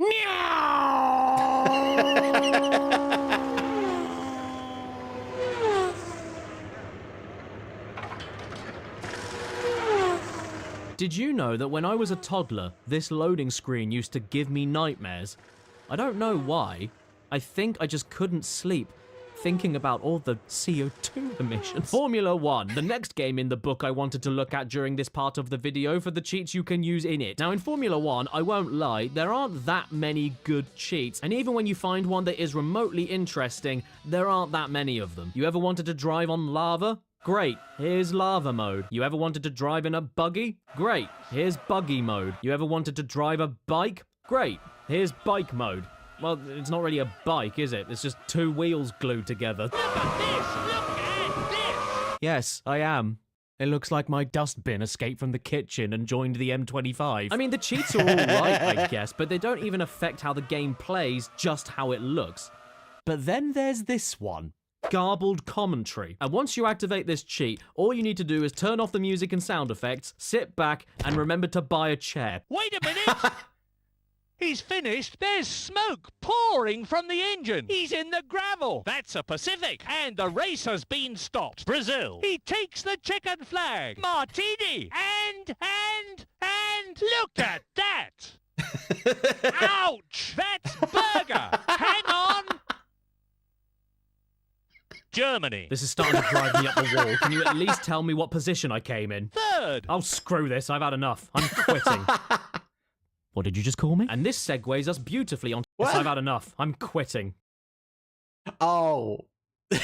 Sorry, you retired. He probably saw that as retarded. I would have too at first glance. Why would you say sorry you retired?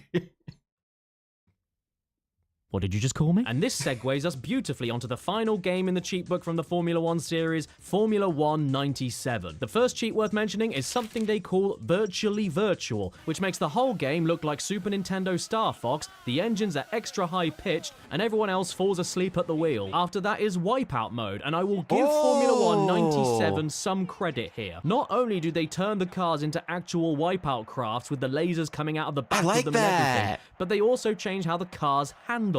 It's a really sweet little bonus that clearly had some effort put into it. I just hate how there are no engine sounds and you're just left to donut in the sand, silently and alone, begging for any kind of company. Like two pizza cutters shouting the commentary at you like Terence and Philip. The drivers are lined up on the grid now, preparing themselves for the start. This is something I did not expect to see. I actually kind of love it. Somebody programmed this, fully working, and hid it from all of you. What else do you think they've hidden from you? That's pretty cool. Roswell? You want to hear something that's really weird, though? Pac-Man over here talks all the time, non-stop. Yet his partner, Pac-Man with a wig, doesn't ever say anything. No, I'm not exaggerating. This isn't a bit. I'm not trying to make a joke. I literally mean that this hairy hexagon never says a single word during the whole race. It's actually quite unsettling. That's a Ferrari! Well done, yes it is. Have you ever heard the famous adage, why is it raining again? Oh yes, I'm British. Well, in Formula 1 97, with a quick name change here and a trip to the UK racecourse Silverstone, you get to experience what happens if you blaspheme against me, the god of the English. A plague of frogs I bestow to thee. And yes, it's raining you frogs. Can check them all in first person with your arms like Elastigirl from The Incredibles. They are absolutely, indeed, frogs. And driving in frogs isn't exactly ideal at 200 miles per hour, but hey, at least it's better than driving in Wii. Just as a quick aside, I own the first 4 official Formula 1 games on the PS1, and every single title spells the number 1 differently, like 1, 1, 1, and 1. So does that mean if there was an F1 game in the year 2000 that it would be labelled Formula 1 2000 or Formula 1 2000? It can't be Formula 1 00 because that looks like Formula 100, and it can't be Formula 1 00 because that looks like Formula 1 ooh. So what combination could they use? Wanu. And what if there was a sequel to Formula 1 2000? Would they call it Formula 1 2002, which is like 6 numbers next to each other? Or would they call it Formula 1 2002, which looks a lot better, but when you say it out loud, it sounds like you're saying Formula 1 2002, which isn't even the right year? And would the sequel to that one be spelled Formula 1 2002-2 or Formula 1 2002-2? Not to be confused with Formula 1 2022. TOCA Touring Car Championship, a video game about the British Touring Car Championship endorsed officially by the motorsport event organisation TOCA, or as its official trading name is more commonly known, Bark. So in Dog Noise Bark. touring cars, you once again add in different names for your drivers to get different effects, alongside the most British activation noise I've ever heard. Cheat mode enabled. Cheat mode? Cheat mode. Cheat mode. I activated that by putting in a code. Sorry, just gotta answer my phone. After the code name, you still need to put a real name in though, so obviously I put in stoves. The first thing we're gonna activate is something called flashing sky mode, the best argument I've ever seen for drinking and driving. Getting a DUI has never been so fabulous. Another one in the book is cartoon background mode. But this isn't a cartoon, this is just England. Have you never heard of Cheddar Gorge? Well, that's it, over there. The Cheddar Cheese Mountains. Jesus. Made of cheese. Okay, fine, let's stop being stupid and turn all the cheats off. See? Doesn't it all look normal again? Well, yes, it is. Except down here. Watch out, other racers. Johnny Hamhands is behind the wheel. He's the biggest threat to national security since Jack the Ripper. You better not overtake him or he'll strangle you with his oven glove fingers. Of course, much like every other damn racing game we've looked at so far in this video, there is also a speed boost mode to make the cars go comically quickly and make the game virtually unplayable. So of course we're gonna activate it. At the same time as a cheat called Maniac Drivers.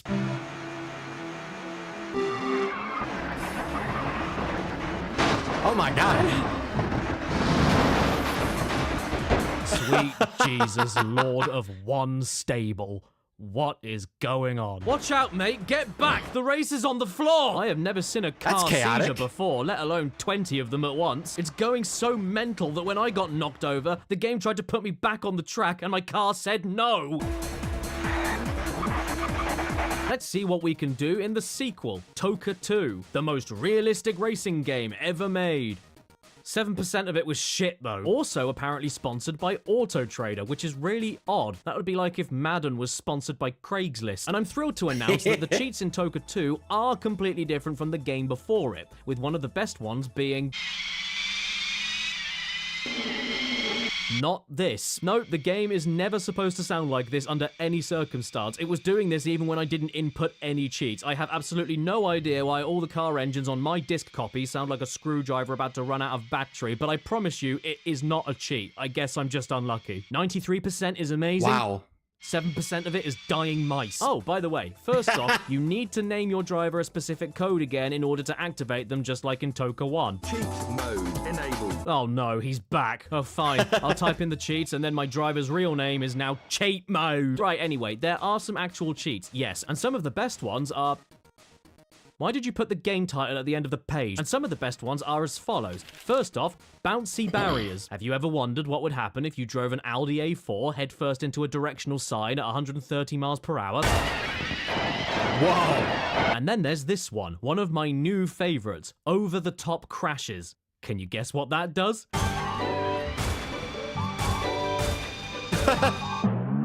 Oh, and before you say anything, yes, I did also notice stretch track vertically, and that sounded psychotic, so I turned that on as well. But sadly, all it did was raise the barriers by like 2 feet and made the background look like an old man's face. But yes, over the top, I guess, means everybody bounces gracefully and directly vertically into the air whenever they hit anything. How quaint, it's almost cute. This couldn't possibly go wrong. Holy shit. Oh, thank God. My wipers are still there. Oh no, they made another Toka game. How many times can you make a game about the same company driving the same cars around the same roads? Well, 3. This time you don't have to change your driver's name to pop the cheats, so don't worry, none of us will ever need to hear cheat mode ever again. But come on, let's be honest with ourselves. How many times can you see a funny video game car crash before you want to do it yourself in real life? Enough of doing one cheat at a time, let's do them all at once. Chrome cars, motion blur, extra power, soft suspension, nitro button, double height hills, low gravity. And exploding curbs. What the fuck?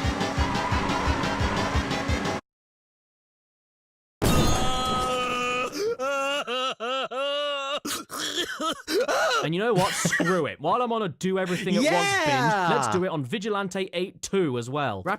Vigilante 8 was such a good game. The second one, not really. The first one was pretty good though. Rapid-fire weapons, powerful missiles, increased floating height, high suspension, turbo mode, and monster truck wheels. Disclaimer, the footage you're about to see is the entirely unedited complete video file of the only thing I was able to record. Warning, there will be flashing lights. Welcome to AOL. You have email. Goodbye.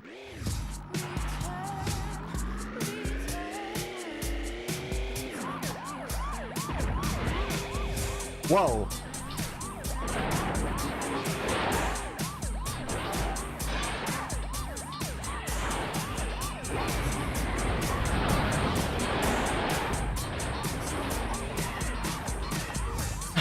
Holy shit.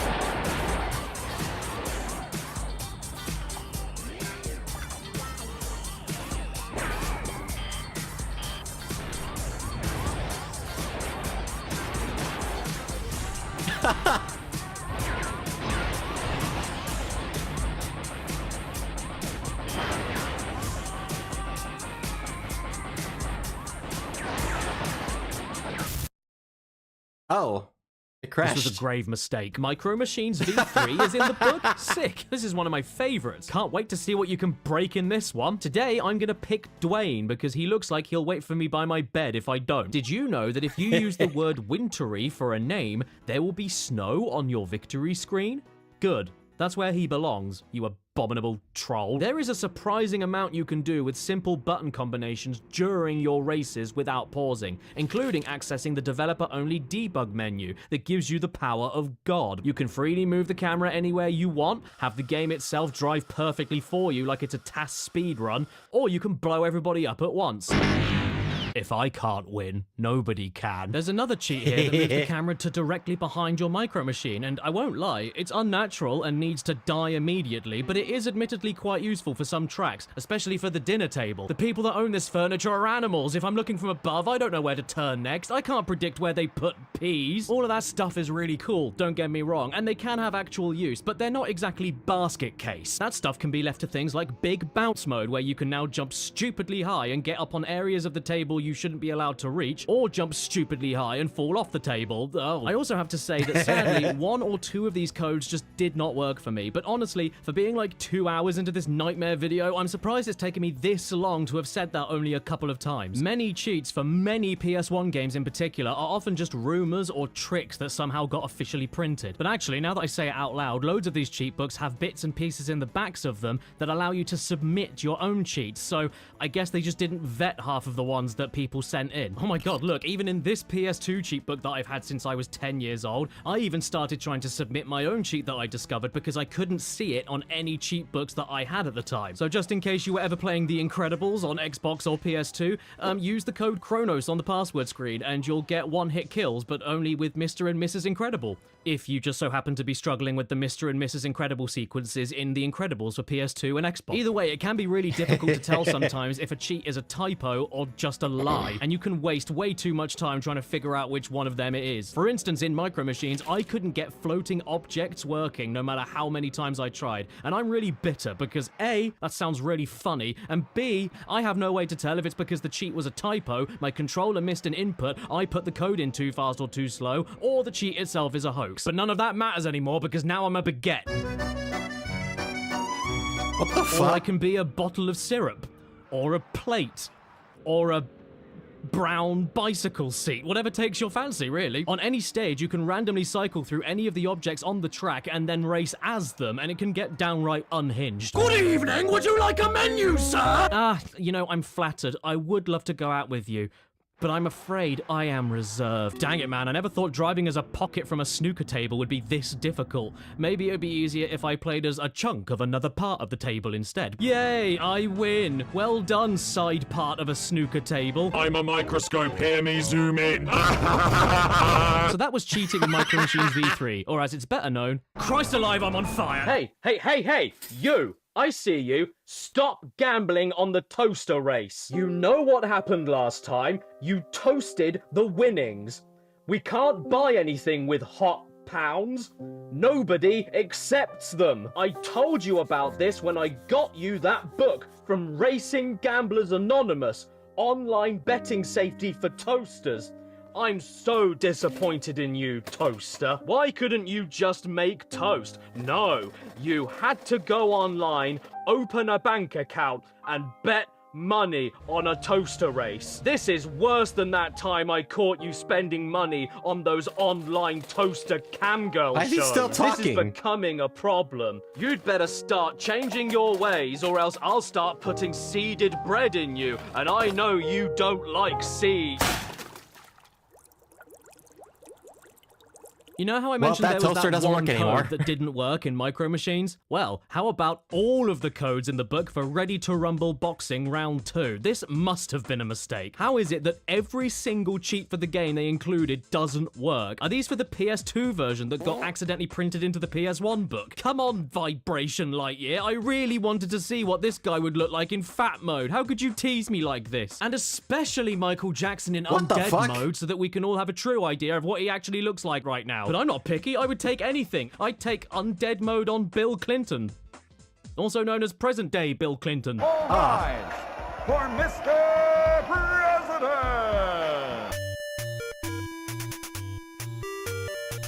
But Ready to Rumble Boxing isn't a racing game. It has people in it. So let's get back on track with one of my most personal nostalgic favourites, Colin McRae Rally, with no people in it at all. This game has tons of cheats from the book to play with, and I'd argue that most, if not all of them, are worth experiencing for just how out there they are, including the code that means you can only accelerate by quickly pressing X and circle back and forth. That's good exercise. We'll start things off with the code tinfoiled, which wraps your Subaru Impreza in kitchen foil, which sounds pointless, but it's actually very important for protecting your car against the woke mind virus. And more importantly, it's ideal for keeping you safe from gamma rays, which we're gonna need because after using the code Night Rider, we activate night mode on all of the tracks. And you know what happens at night time? Yeah, that's right. Probing.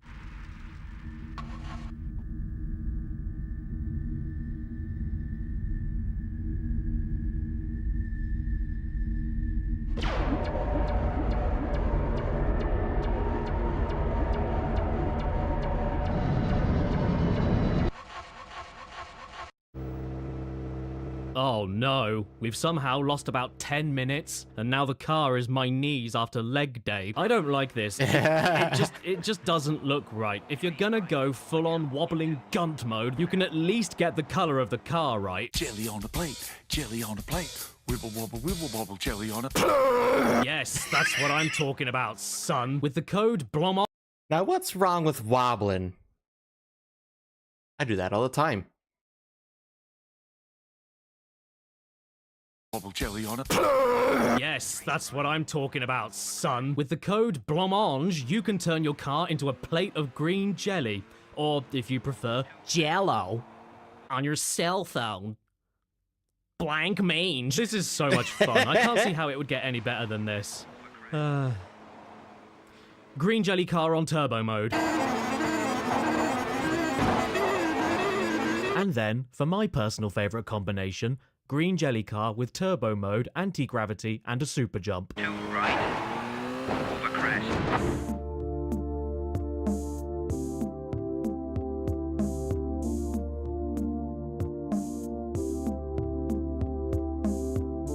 I can feel it coming in my ass tonight. Oh no. Now brace yourselves, because I have a very unpopular opinion coming up. You know what I hate the most in every racing game I've ever played? Cars. Who wants to race in them? I want a hovercraft. In the fog. Look, see, told you. Cars suck. Who needs to race on a track when you can make your own track? Yo ho ho, me buckos. A pirate's life for me. Gar, she sank. Thar she blows. I want booty. For another great cheat in Colin McRae, naming your save file Helium Nick makes your co-driver, Nicky Grist, sound a little bit different. 5, 4, 3, 2, 1, go! You may expect me to say that this is the lowest bar for getting a laugh out of somebody, but you know what? Screw off. This is funny, and it makes you feel a lot better when you end up inside a tree. And to round that off, you can even add that into a cheat to shrink the car as Nicky Gritty's voice slowly pitches up, which is then followed up by a surprise new Micro Machines camera angle. How great is this? And if you'd like to try any of this at home too, all you need to do is name your save file Diddy Cars. I wouldn't take a ride in one of them. Moving on, we also have some cheats in the book for Colin McRae Rally 2, which may be a better game, but strips down the amount of cheats you can pull off significantly. To input them, you also have a separate naming menu this time, leaving you to call your save file any 3-letter tag that you'd like while...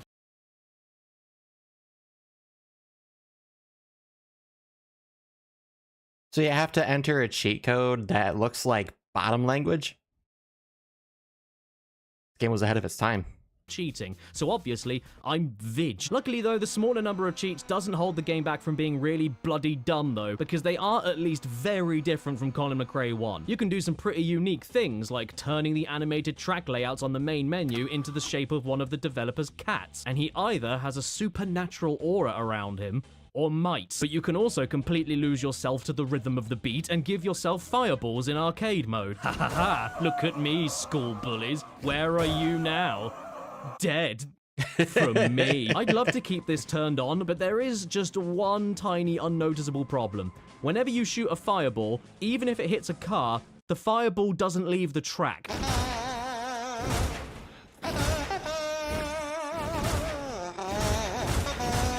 It's really strange. Jesus. This game, more than any of the others I've played so far, absolutely loves bouncy cheats. It's obsessed with the idea. It likes a big old bounce, can't blame the man. So while I'm trying to navigate Scotland in my custom monster truck Ford Focus, I can't help but finding myself constantly being ping-ponged into the woods by bouncy trees, bouncy fences, bouncy sponsor banners, bouncy haystacks, and the absolute worst of them all, bouncy pedestrians. Do you know what would make all of this better, though? Yeah. A loving partner to play with you, but also a nitro turbo button combined with the faster car mode at the same time. And at first I thought that both of these were turned on at the same time because I was going more than fast enough, until I realized that the handbrake button was the nitro turbo button. And once I discovered that, the results were glorious. At one point the turbo was so powerful it actually lifted my Seat Cordoba off the floor, through a cobblestone wall and straight into the side of someone's house like I was the newest member of Al Qaeda. I'm so sorry I ruined your house. Or was that just what it looks like? Oh, watch out, the police are here. What are they doing? I don't know. I think they're trying to catch P. Diddy. Are you starting to get sick of cars? Well, that's good, because thanks to Tesla, they're getting sick of you. So let's move on to some bikes, vroom vroom. And here we go with EA Sports Supercross 2000. Not to be confused with Jeremy McGrath Supercross 2000, featuring everyone's favourite motorbike stars, Button and Windham. Nah, we're playing the EA Sports version of the exact same thing from the exact same year, and it's one of my favourite racing games of all time because whenever you turn, you stop moving. Let's kick things off nice and easy and not too off-putting with our first cheat from the book, giant bikes and oversized dirt spray. The most surprising thing to me about this is that it's not just a big bike texture either. You actually have to try driving a giant bike with giant bike steering, giant bike weight, and giant bike physics. So as you can imagine, doing this makes the game impossible. If this isn't quite your tempo though, don't worry. You can always reverse it with giant people on tiny bikes. Sure, I may have bowled another rider off his bike and into a ditch, but don't worry, it's a tiny bike and it's very funny, so it won't go to court. And if this still isn't enough for you and you're just really bothered by that and you're sick of seeing all these poor jagged people getting trampled over and over again, well fine. Now there's no people at all. Can't complain now, can you? All you have to do is add some eyes on them and you have the next hit Pixar movie. Finding Eyelids. Oh wow, now here is something truly unique. You have the standard anti-gravity mode that we've all come to expect at this point. You float around, get flipped upside down, can't ever get back up, fall off all the time for no reason. It's standard stuff. Oh, hang on a minute, what is this? A hop button? In a game that's already filled with uneven terrain? Do you even have to ask me? Yes, I want that. Whee! Whee! Yahoo! Search! But what makes this cheat in this game specifically unique is because the book calls it gravity from the moon. Why? Because you can activate different kinds of gravity from nearly every landmass of the solar system for a jamboree of different floaters, including the planets with the heaviest gravity, like Jupiter, which not only means that you yourself need to know the differences in each planet's gravity, like a spotty little teacher's pet from the after-school Gas Planet Club, but also means that you will fall off of your bike by you just turning a corner because your rider is now heavier than the thing he's sitting on. With Jupiter's gravity switched on, every pothole is now Mount Kilimanjaro. I can't get over this hump. I just sit on the top of it and crash myself on loop forever, like a modern Greek tragedy. The gravity is so heavy, in fact, that even your own head collapses back inside your own body.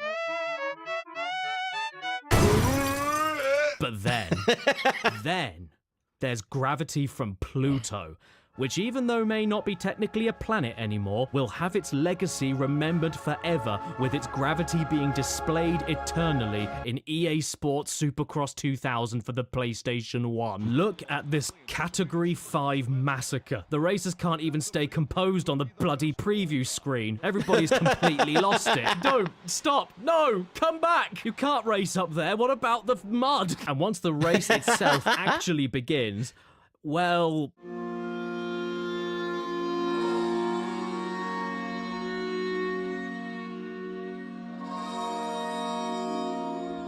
I kind of want to try this. Oh my god. Thanks for coming, everyone. I love all my fans. I love them all so much, I want to ride all over them.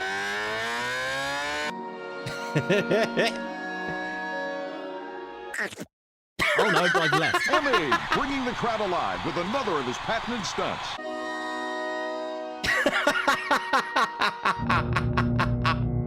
So, Mr. Dirt, are you enjoying the season so far? No, not really. I'm super cross about it. Sadly, I am very disappointed to say that you can't activate all of the planet's gravities at once, but honestly, why would you even bother? This is more than enough for me. The lighter the gravity, the more you look like a contorted floating fanny, and the heavier the gravity, the more you're a dead frog taxidermied onto a pogo stick. I'm gonna try that. Oh, it's you. Look, I'm sorry about what I said earlier. Things have just been really stressful for me recently, and I shouldn't have let it out, especially on a toaster. And you know what? I like hot money, and I love how it smells. So if you can ever forgive me and want to try and start over, I'd be more than happy. Moto Racer 2, one last racing game to go. And I've got to be honest, I'm not sure why I saved this one for last. There is a big jump mode, Wii, and there is a turbo mode, Wii, and when you put them together, you end up leaving the game. Wii. Bye.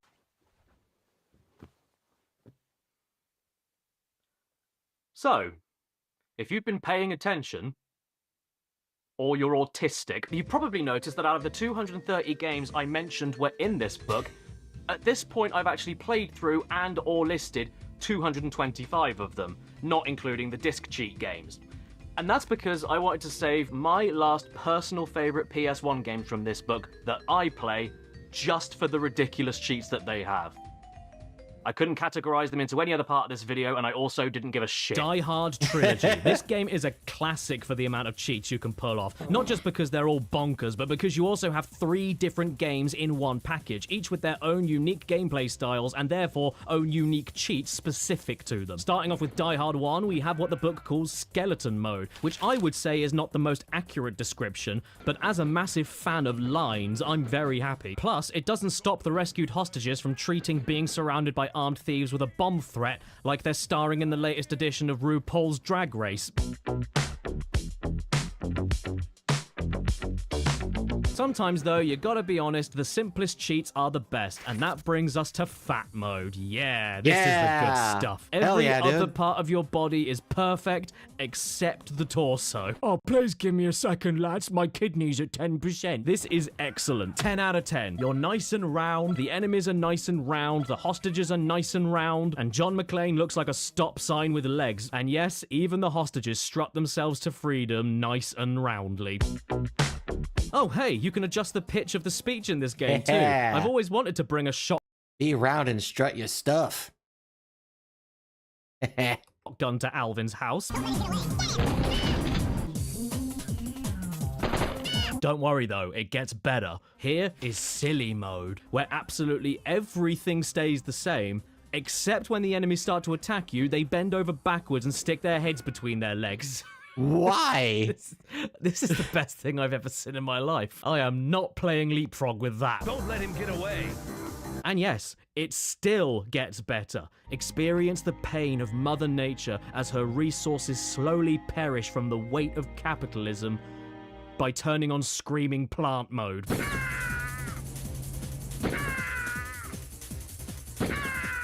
Show this clip to your local deforestation company and remind them that trees are people too. And yes, it still gets better. Just when you thought the best had already been seen, you turn on this other cheat and then... No way. Auf Wiedersehen, Deutschmann. We're in a car park. Are they all stuck on the roof? Oh my god, look at this. The Fat Mode even carries over to the high score name entry screen. My name is, I don't know, Stump. Yeah, that'll do it. Hardest scores. Number 1, Stump. Well, hey, at least I did better than Simon, Dennis, and...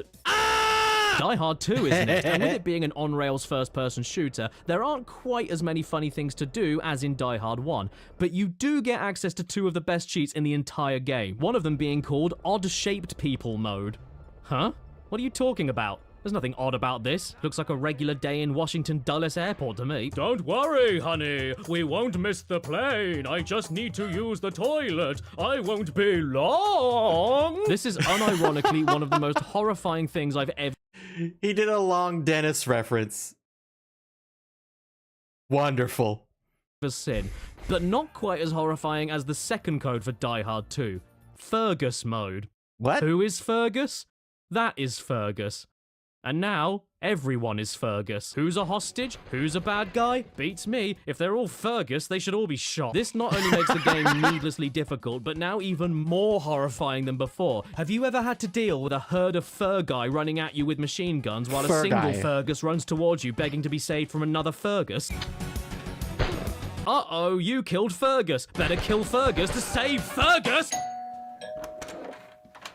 Hello, I'm Fergus. Have you heard the good word of Fergus? On to Die Hard 3, my least favourite arcade game in this trilogy collection, and so I'm not missing out on anything by completely mangling it beyond recognition. Starting things off, we have Giant Car Mode. You cannot argue with the accuracy of that name. This is the biggest damn car I ever did see. And even if New York City detonates, at least we know we're in the safest place. You can't see How anything. are you expected to drive like this? We can't save anyone in this state. I preferred not being able to see the damage I was doing, but when the rear end of your car Nicki Minaj's all over the screen, now you're giving me no choice but to deal face to face with windscreen wiping innocent pedestrians off my car. Here is something the book calls flat shade mode. Great. New York is now a big shelf. That's supposed to be a clock. Ah, it's time for me to take my Tic Tacs. Jeez, I nearly forgot about them. It's very important to keep your mouth tasting nice, isn't it? Oh no. Wait. That wasn't my Tic Tacs. That was my cyanide. Oh. Ah. Death. Oh. Ah. I need to get these out of my system pronto. Maybe this cheat in Die Hard 3 called Odd Mode will save me. Yay! Thanks, Die Hard 3. There's also a cheat called Weird Building Mode, but I'm not so sure about that. Isn't this just the normal graphics? Oh, well, that was fun, wasn't it? And even though in this name entry screen, Bruce Willis looks like a grandma, he's still the best coppo in all the land. Well done, back half of Qui-Gon Jinn. Go and treat yourself to a coffee at Gfuffff. Sadly, though, unlike its predecessor, the sequel, Die Hard Trilogy 2, which I guess is Die Hard 4, 5, 6, 7, 8, and 9, is also in the book, but doesn't have that many interesting codes at all, despite it having a banging soundtrack by Tony Touch. This may be one of the 5 final PS1 games I saved for the end of this video, but that does not mean it's one of my favorites. I just had to include it here to show you how limp and flaccid it is when standing next to the better game that came before it. Sure, there's a head blowing off mode, that's kind of cool, and an electric Bruce Willis mode, but like, that's it. Pitiful. Oh, you can also drive your car with nothing but the wheels, that's a little bit funny. Enemy blooming way, cows! Before we move on to my second favourite game to cheat on from this book, though, you have to answer a very important question. When faced with demons of the occult, do you take a sword or a big stick? Sword, big stick. Sword, big stick. Well, the correct answer, obviously, is a pen. Because the pen is mightier than the sword. Yes, we're now onto the clunky but iconic Bloodborne 1. And the last time I dug into Nightmare Creatures, I remember vividly asking myself if I would enjoy the game a lot more if I couldn't see anything. So I was elated to discover this cheat here for blurry mode. When an old man holding a big stick isn't enough to drive back the forces of hell, try rubbing Vaseline on them. Here's another cheat for all of you that find this game a little too pant-browning. Whoosh! Perfect. The beasts are now all small. He's not scary anymore. He's now just a massive spider. Actually, that's somehow worse. This turns the whole game from nightmare creatures into wet dream animals. Look at that poor little guy wandering around. He's my little toddler lost in Tesco. Oh, and if that wasn't enough for you on its own, the monsters also have squeaky little voices.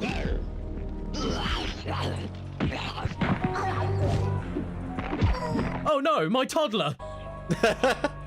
Oh, thank heavens, he's alive. I'll teach you for scaring me like that. When I was a very young child, I used to call these things scarecrow in the pants. I don't know what scarecrows I was thinking about when looking at this. Maybe this one. Oh no, you won't. But whatever the case, we've now caught the scarecrow with his pants down. Yeah, not so tough now, are you? Would you like some cough sweets? This cheat works on everything, though. From the bloopity-bloob water monsters all the way to the boss fights. Well, actually, the bosses don't shrink, but they do still have squeaky voices. Now they all just sound like angry little old men, which is the closest to London that any video game has ever been. And while we're talking about angry little old men, the absolute best part of this cheat is that it also works on the main villain of the whole game, Adam Crowley. The one that you follow from level to level as he sets off explosions and traps trying to stop you. But now, oh, look at the little sweetie. Why are we trying to catch him? He's not gonna hurt anyone. Oh, look at him go!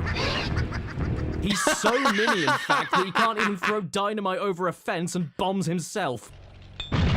This isn't all that you can do for cheats, though. One of my all-time favorite power cheats is in this game, purely because it doesn't make you invincible and isn't as boring and basic as a one-hit kill mode. It turns the razor-sharp power-up on permanently, meaning that every swipe from your stick and every kick from your legs will dismember whatever poor bastard dares come near you for a cuddle.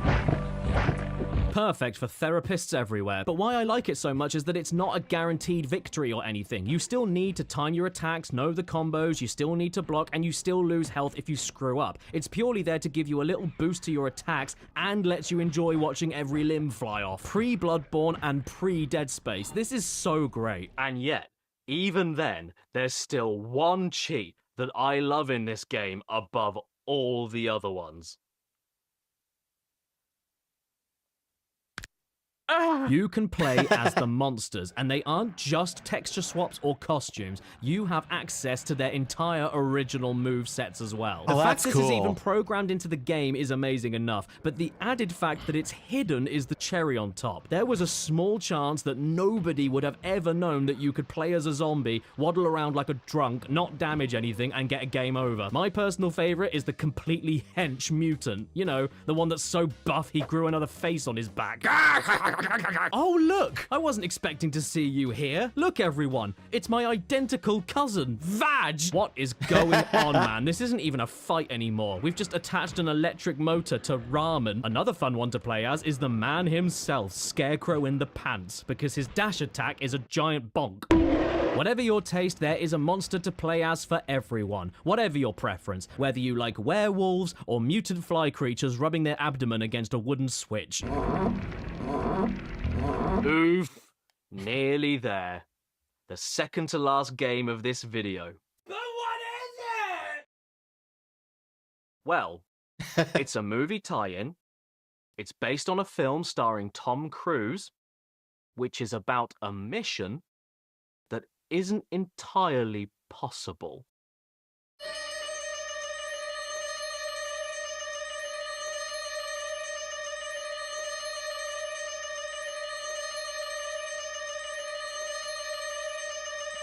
Mission Impossible. Why are we doing it then? Well, you know what? If my mission is really gonna be impossible, and I've been told to expect the impossible... Oh my god. The last thing you see before death, Caddy getting up and charging at you. Oy. Then nobody will mind if I turn off all of the AI and animations. I need a fighting chance against impossible odds, and letting out my inner bowling pin is the only way it can be done. Ethan, he sneaked up on me. Get him, quick. How could you? How? Time for you to go to sleep. Shh. Hey, stand back. Don't even think about coming near me, you scoundrels, or I'll fuff you through the floor. I can take care of myself now. You don't look so hot. Okay, Ethan, even though I might agree with you, I don't exactly think you can talk. This mission is just too impossible. There has to be another cheat in here that makes it easier. Ah, there's one. I've located a small building with someone in it. Go check it out. Understood, bro. Target acquired. It is amazing what Scientology does to a man. I am unstoppable. No, really, you can't stop me, and I can't either. They call this cheat super jump, and they are not kidding. I can't imagine one single instance where this would even help you a little bit. If you climb up something, even falling down off of it makes the super jump happen. No! Don't get your Tom Cruise wet. He'll multiply. I don't know, though. Could we make this even better? Yes. The answer is yes. They're going to get me, Ethan. Never fear, my pet. I'll save you.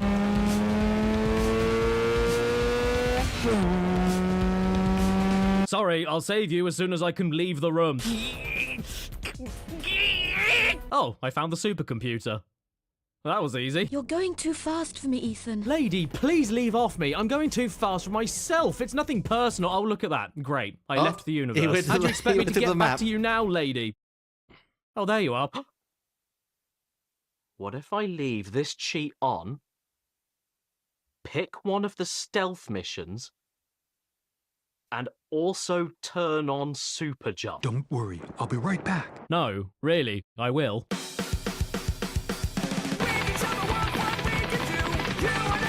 Oh, nads, I've been spotted. What is going on? Wait, what? Oh, I'm driving a truck. Oh, no, I'm not anymore. Give me a second. I'm just trying to... No, give me a... Just stop. Mission impossible. Time to run away. Scientology activate. God, how the hell am I supposed to get through any of this level without being caught then? Well, I'm in, boys. You better stop what you're doing right now, you naughty Russians. Oh no, my friends have been caught. Don't worry, I'll save you. Oh Christ, not again. What are we doing on the ocean? How did we get here? Why aren't we sinking? Who are we? Tom Cruise ship? So overall, thanks for warning me, Gamebox. I did expect the impossible, and I was not disappointed. However, I didn't expect Tom Cruise looking like a leather wallet. All right, we're finally at the end. You're tired. Trust me, I know. I get it. I'm tired from playing 230 games and putting cheats in them. You're tired from watching me and doing nothing. We're all tired, okay? Message received. So, without any further ado, let's crack on with... Now hold on, Caddy. You need to get through me first. No! No! I'm Callum Dirt. Shut up! Get out of my house! Get out of my life! Who has my knife? Thank you, wife!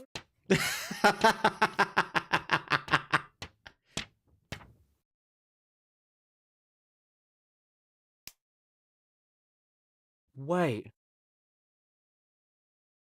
Tomorrow never dies. I will give you this. Yeah, sure. Tomorrow may...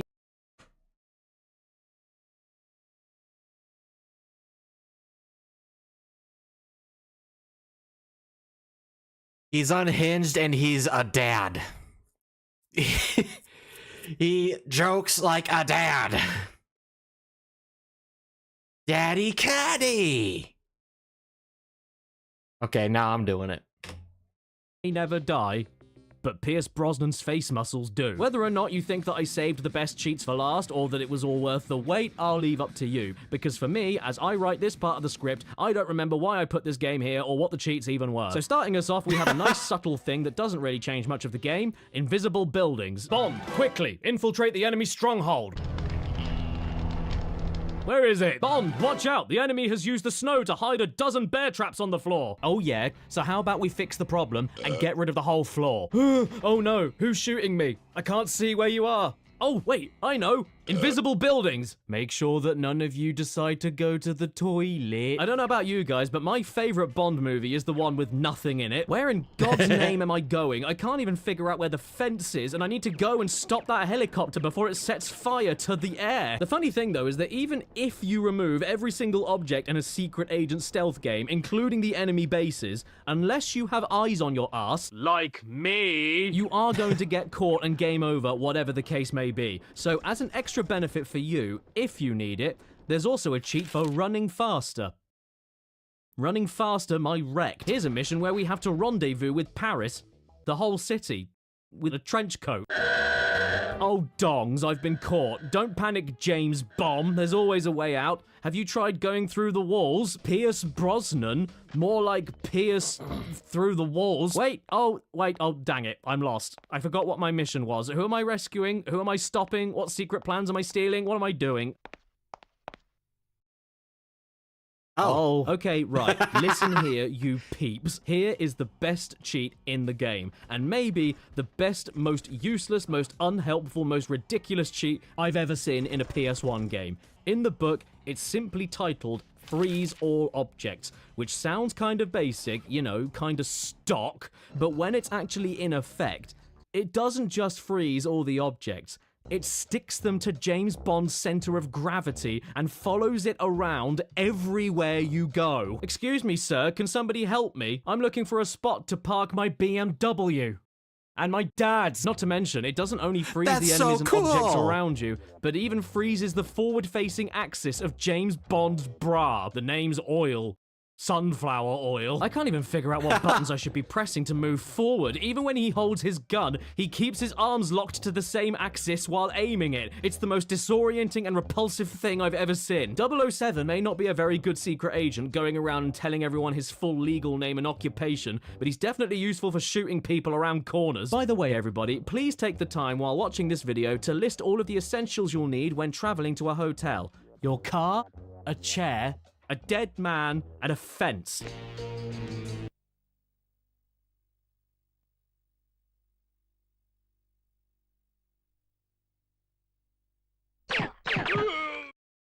I think I shat my game up. Tomorrow never dies. Probably. The most complete Bond experience. That's what I was told about Gorilla Glue. There. I've done it. I beat the book. Without cheats. But the problem is, according to this book, at the end of a YouTube video, I'm supposed to write a conclusion. So in conclusion, cheats are well meant. But then... With the rise in accessibility of mainstream internet in the early to mid-2000s, not only did cheat books slowly die out, but because of how quickly and easily anybody could find any methods of breaking any games for free, game publishers quickly realized that they were companies and therefore hated all their customers, so eventually told developers to stop doing cheat codes entirely. Because why add something like that into a game to give you a strength boost that's far too quick and easy to find online, when you can lock it behind being poor, which, let's be real, is your fault. And unless you count recent games that bring cheat books back into the public consciousness and include them as a mechanic within the game, like Tunic, which you should absolutely play if you miss cheat books. I've never played Tunic. I don't even own Tunic. Should I play Tunic?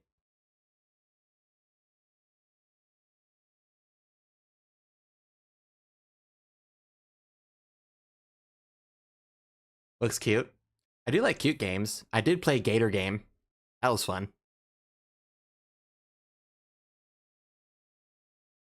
I'll consider it.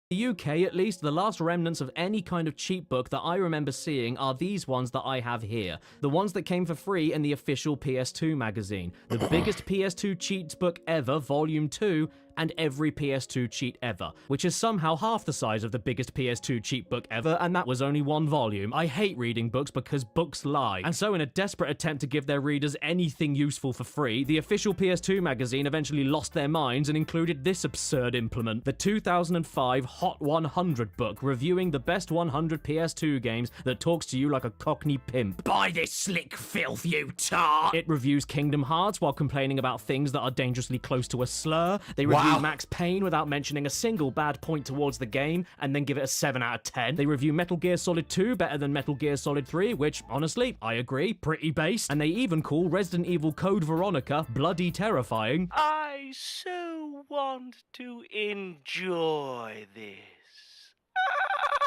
While giving it a 9 out of 10, making it just as good as Silent Hill 3. I remember that fairy-ass laugh. Why did they include... They didn't even think to do another take. They kept it that way.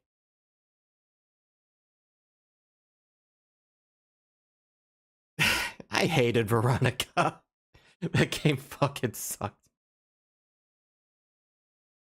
3 and better than Spider-Man 2. Spins a web, any size, catches pubes in his flies. The Hot 100. Now available in Hot. Subscribe. Alright. That was a good video. Now for Stan's word of the day.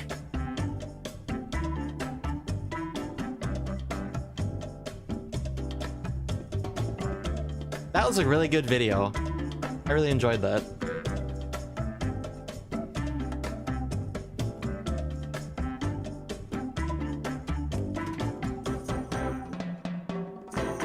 Stan?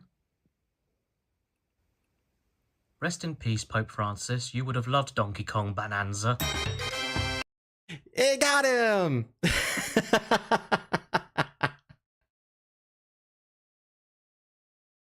Oh, that was a treat. I really enjoyed that. I should watch more stuff. You guys have any videos you want to see me watch along that I probably haven't seen, because I don't surf the web as much as you think I do? Let me know in my Discord channel. Ah, that was great. Also, I love his dog, Stan. Such a gorgeous dog. Alright. We're looking at 8:30. Alright. Tonight's bar night. So I'm gonna see what my friends are up to and if we're going to the bar or not. And if we're not, you're probably going to see me go live again. No guarantees that I will. Alright, thanks for coming, everybody. That was really fun to watch. And I cried myself to tears at least 3 times. Alright, see you guys. You have a good night. Sleep well. Be safe. Be responsible. Or don't. I can't tell you what to do. I'm not your dad. But I will tell you, never eat food that has been refried.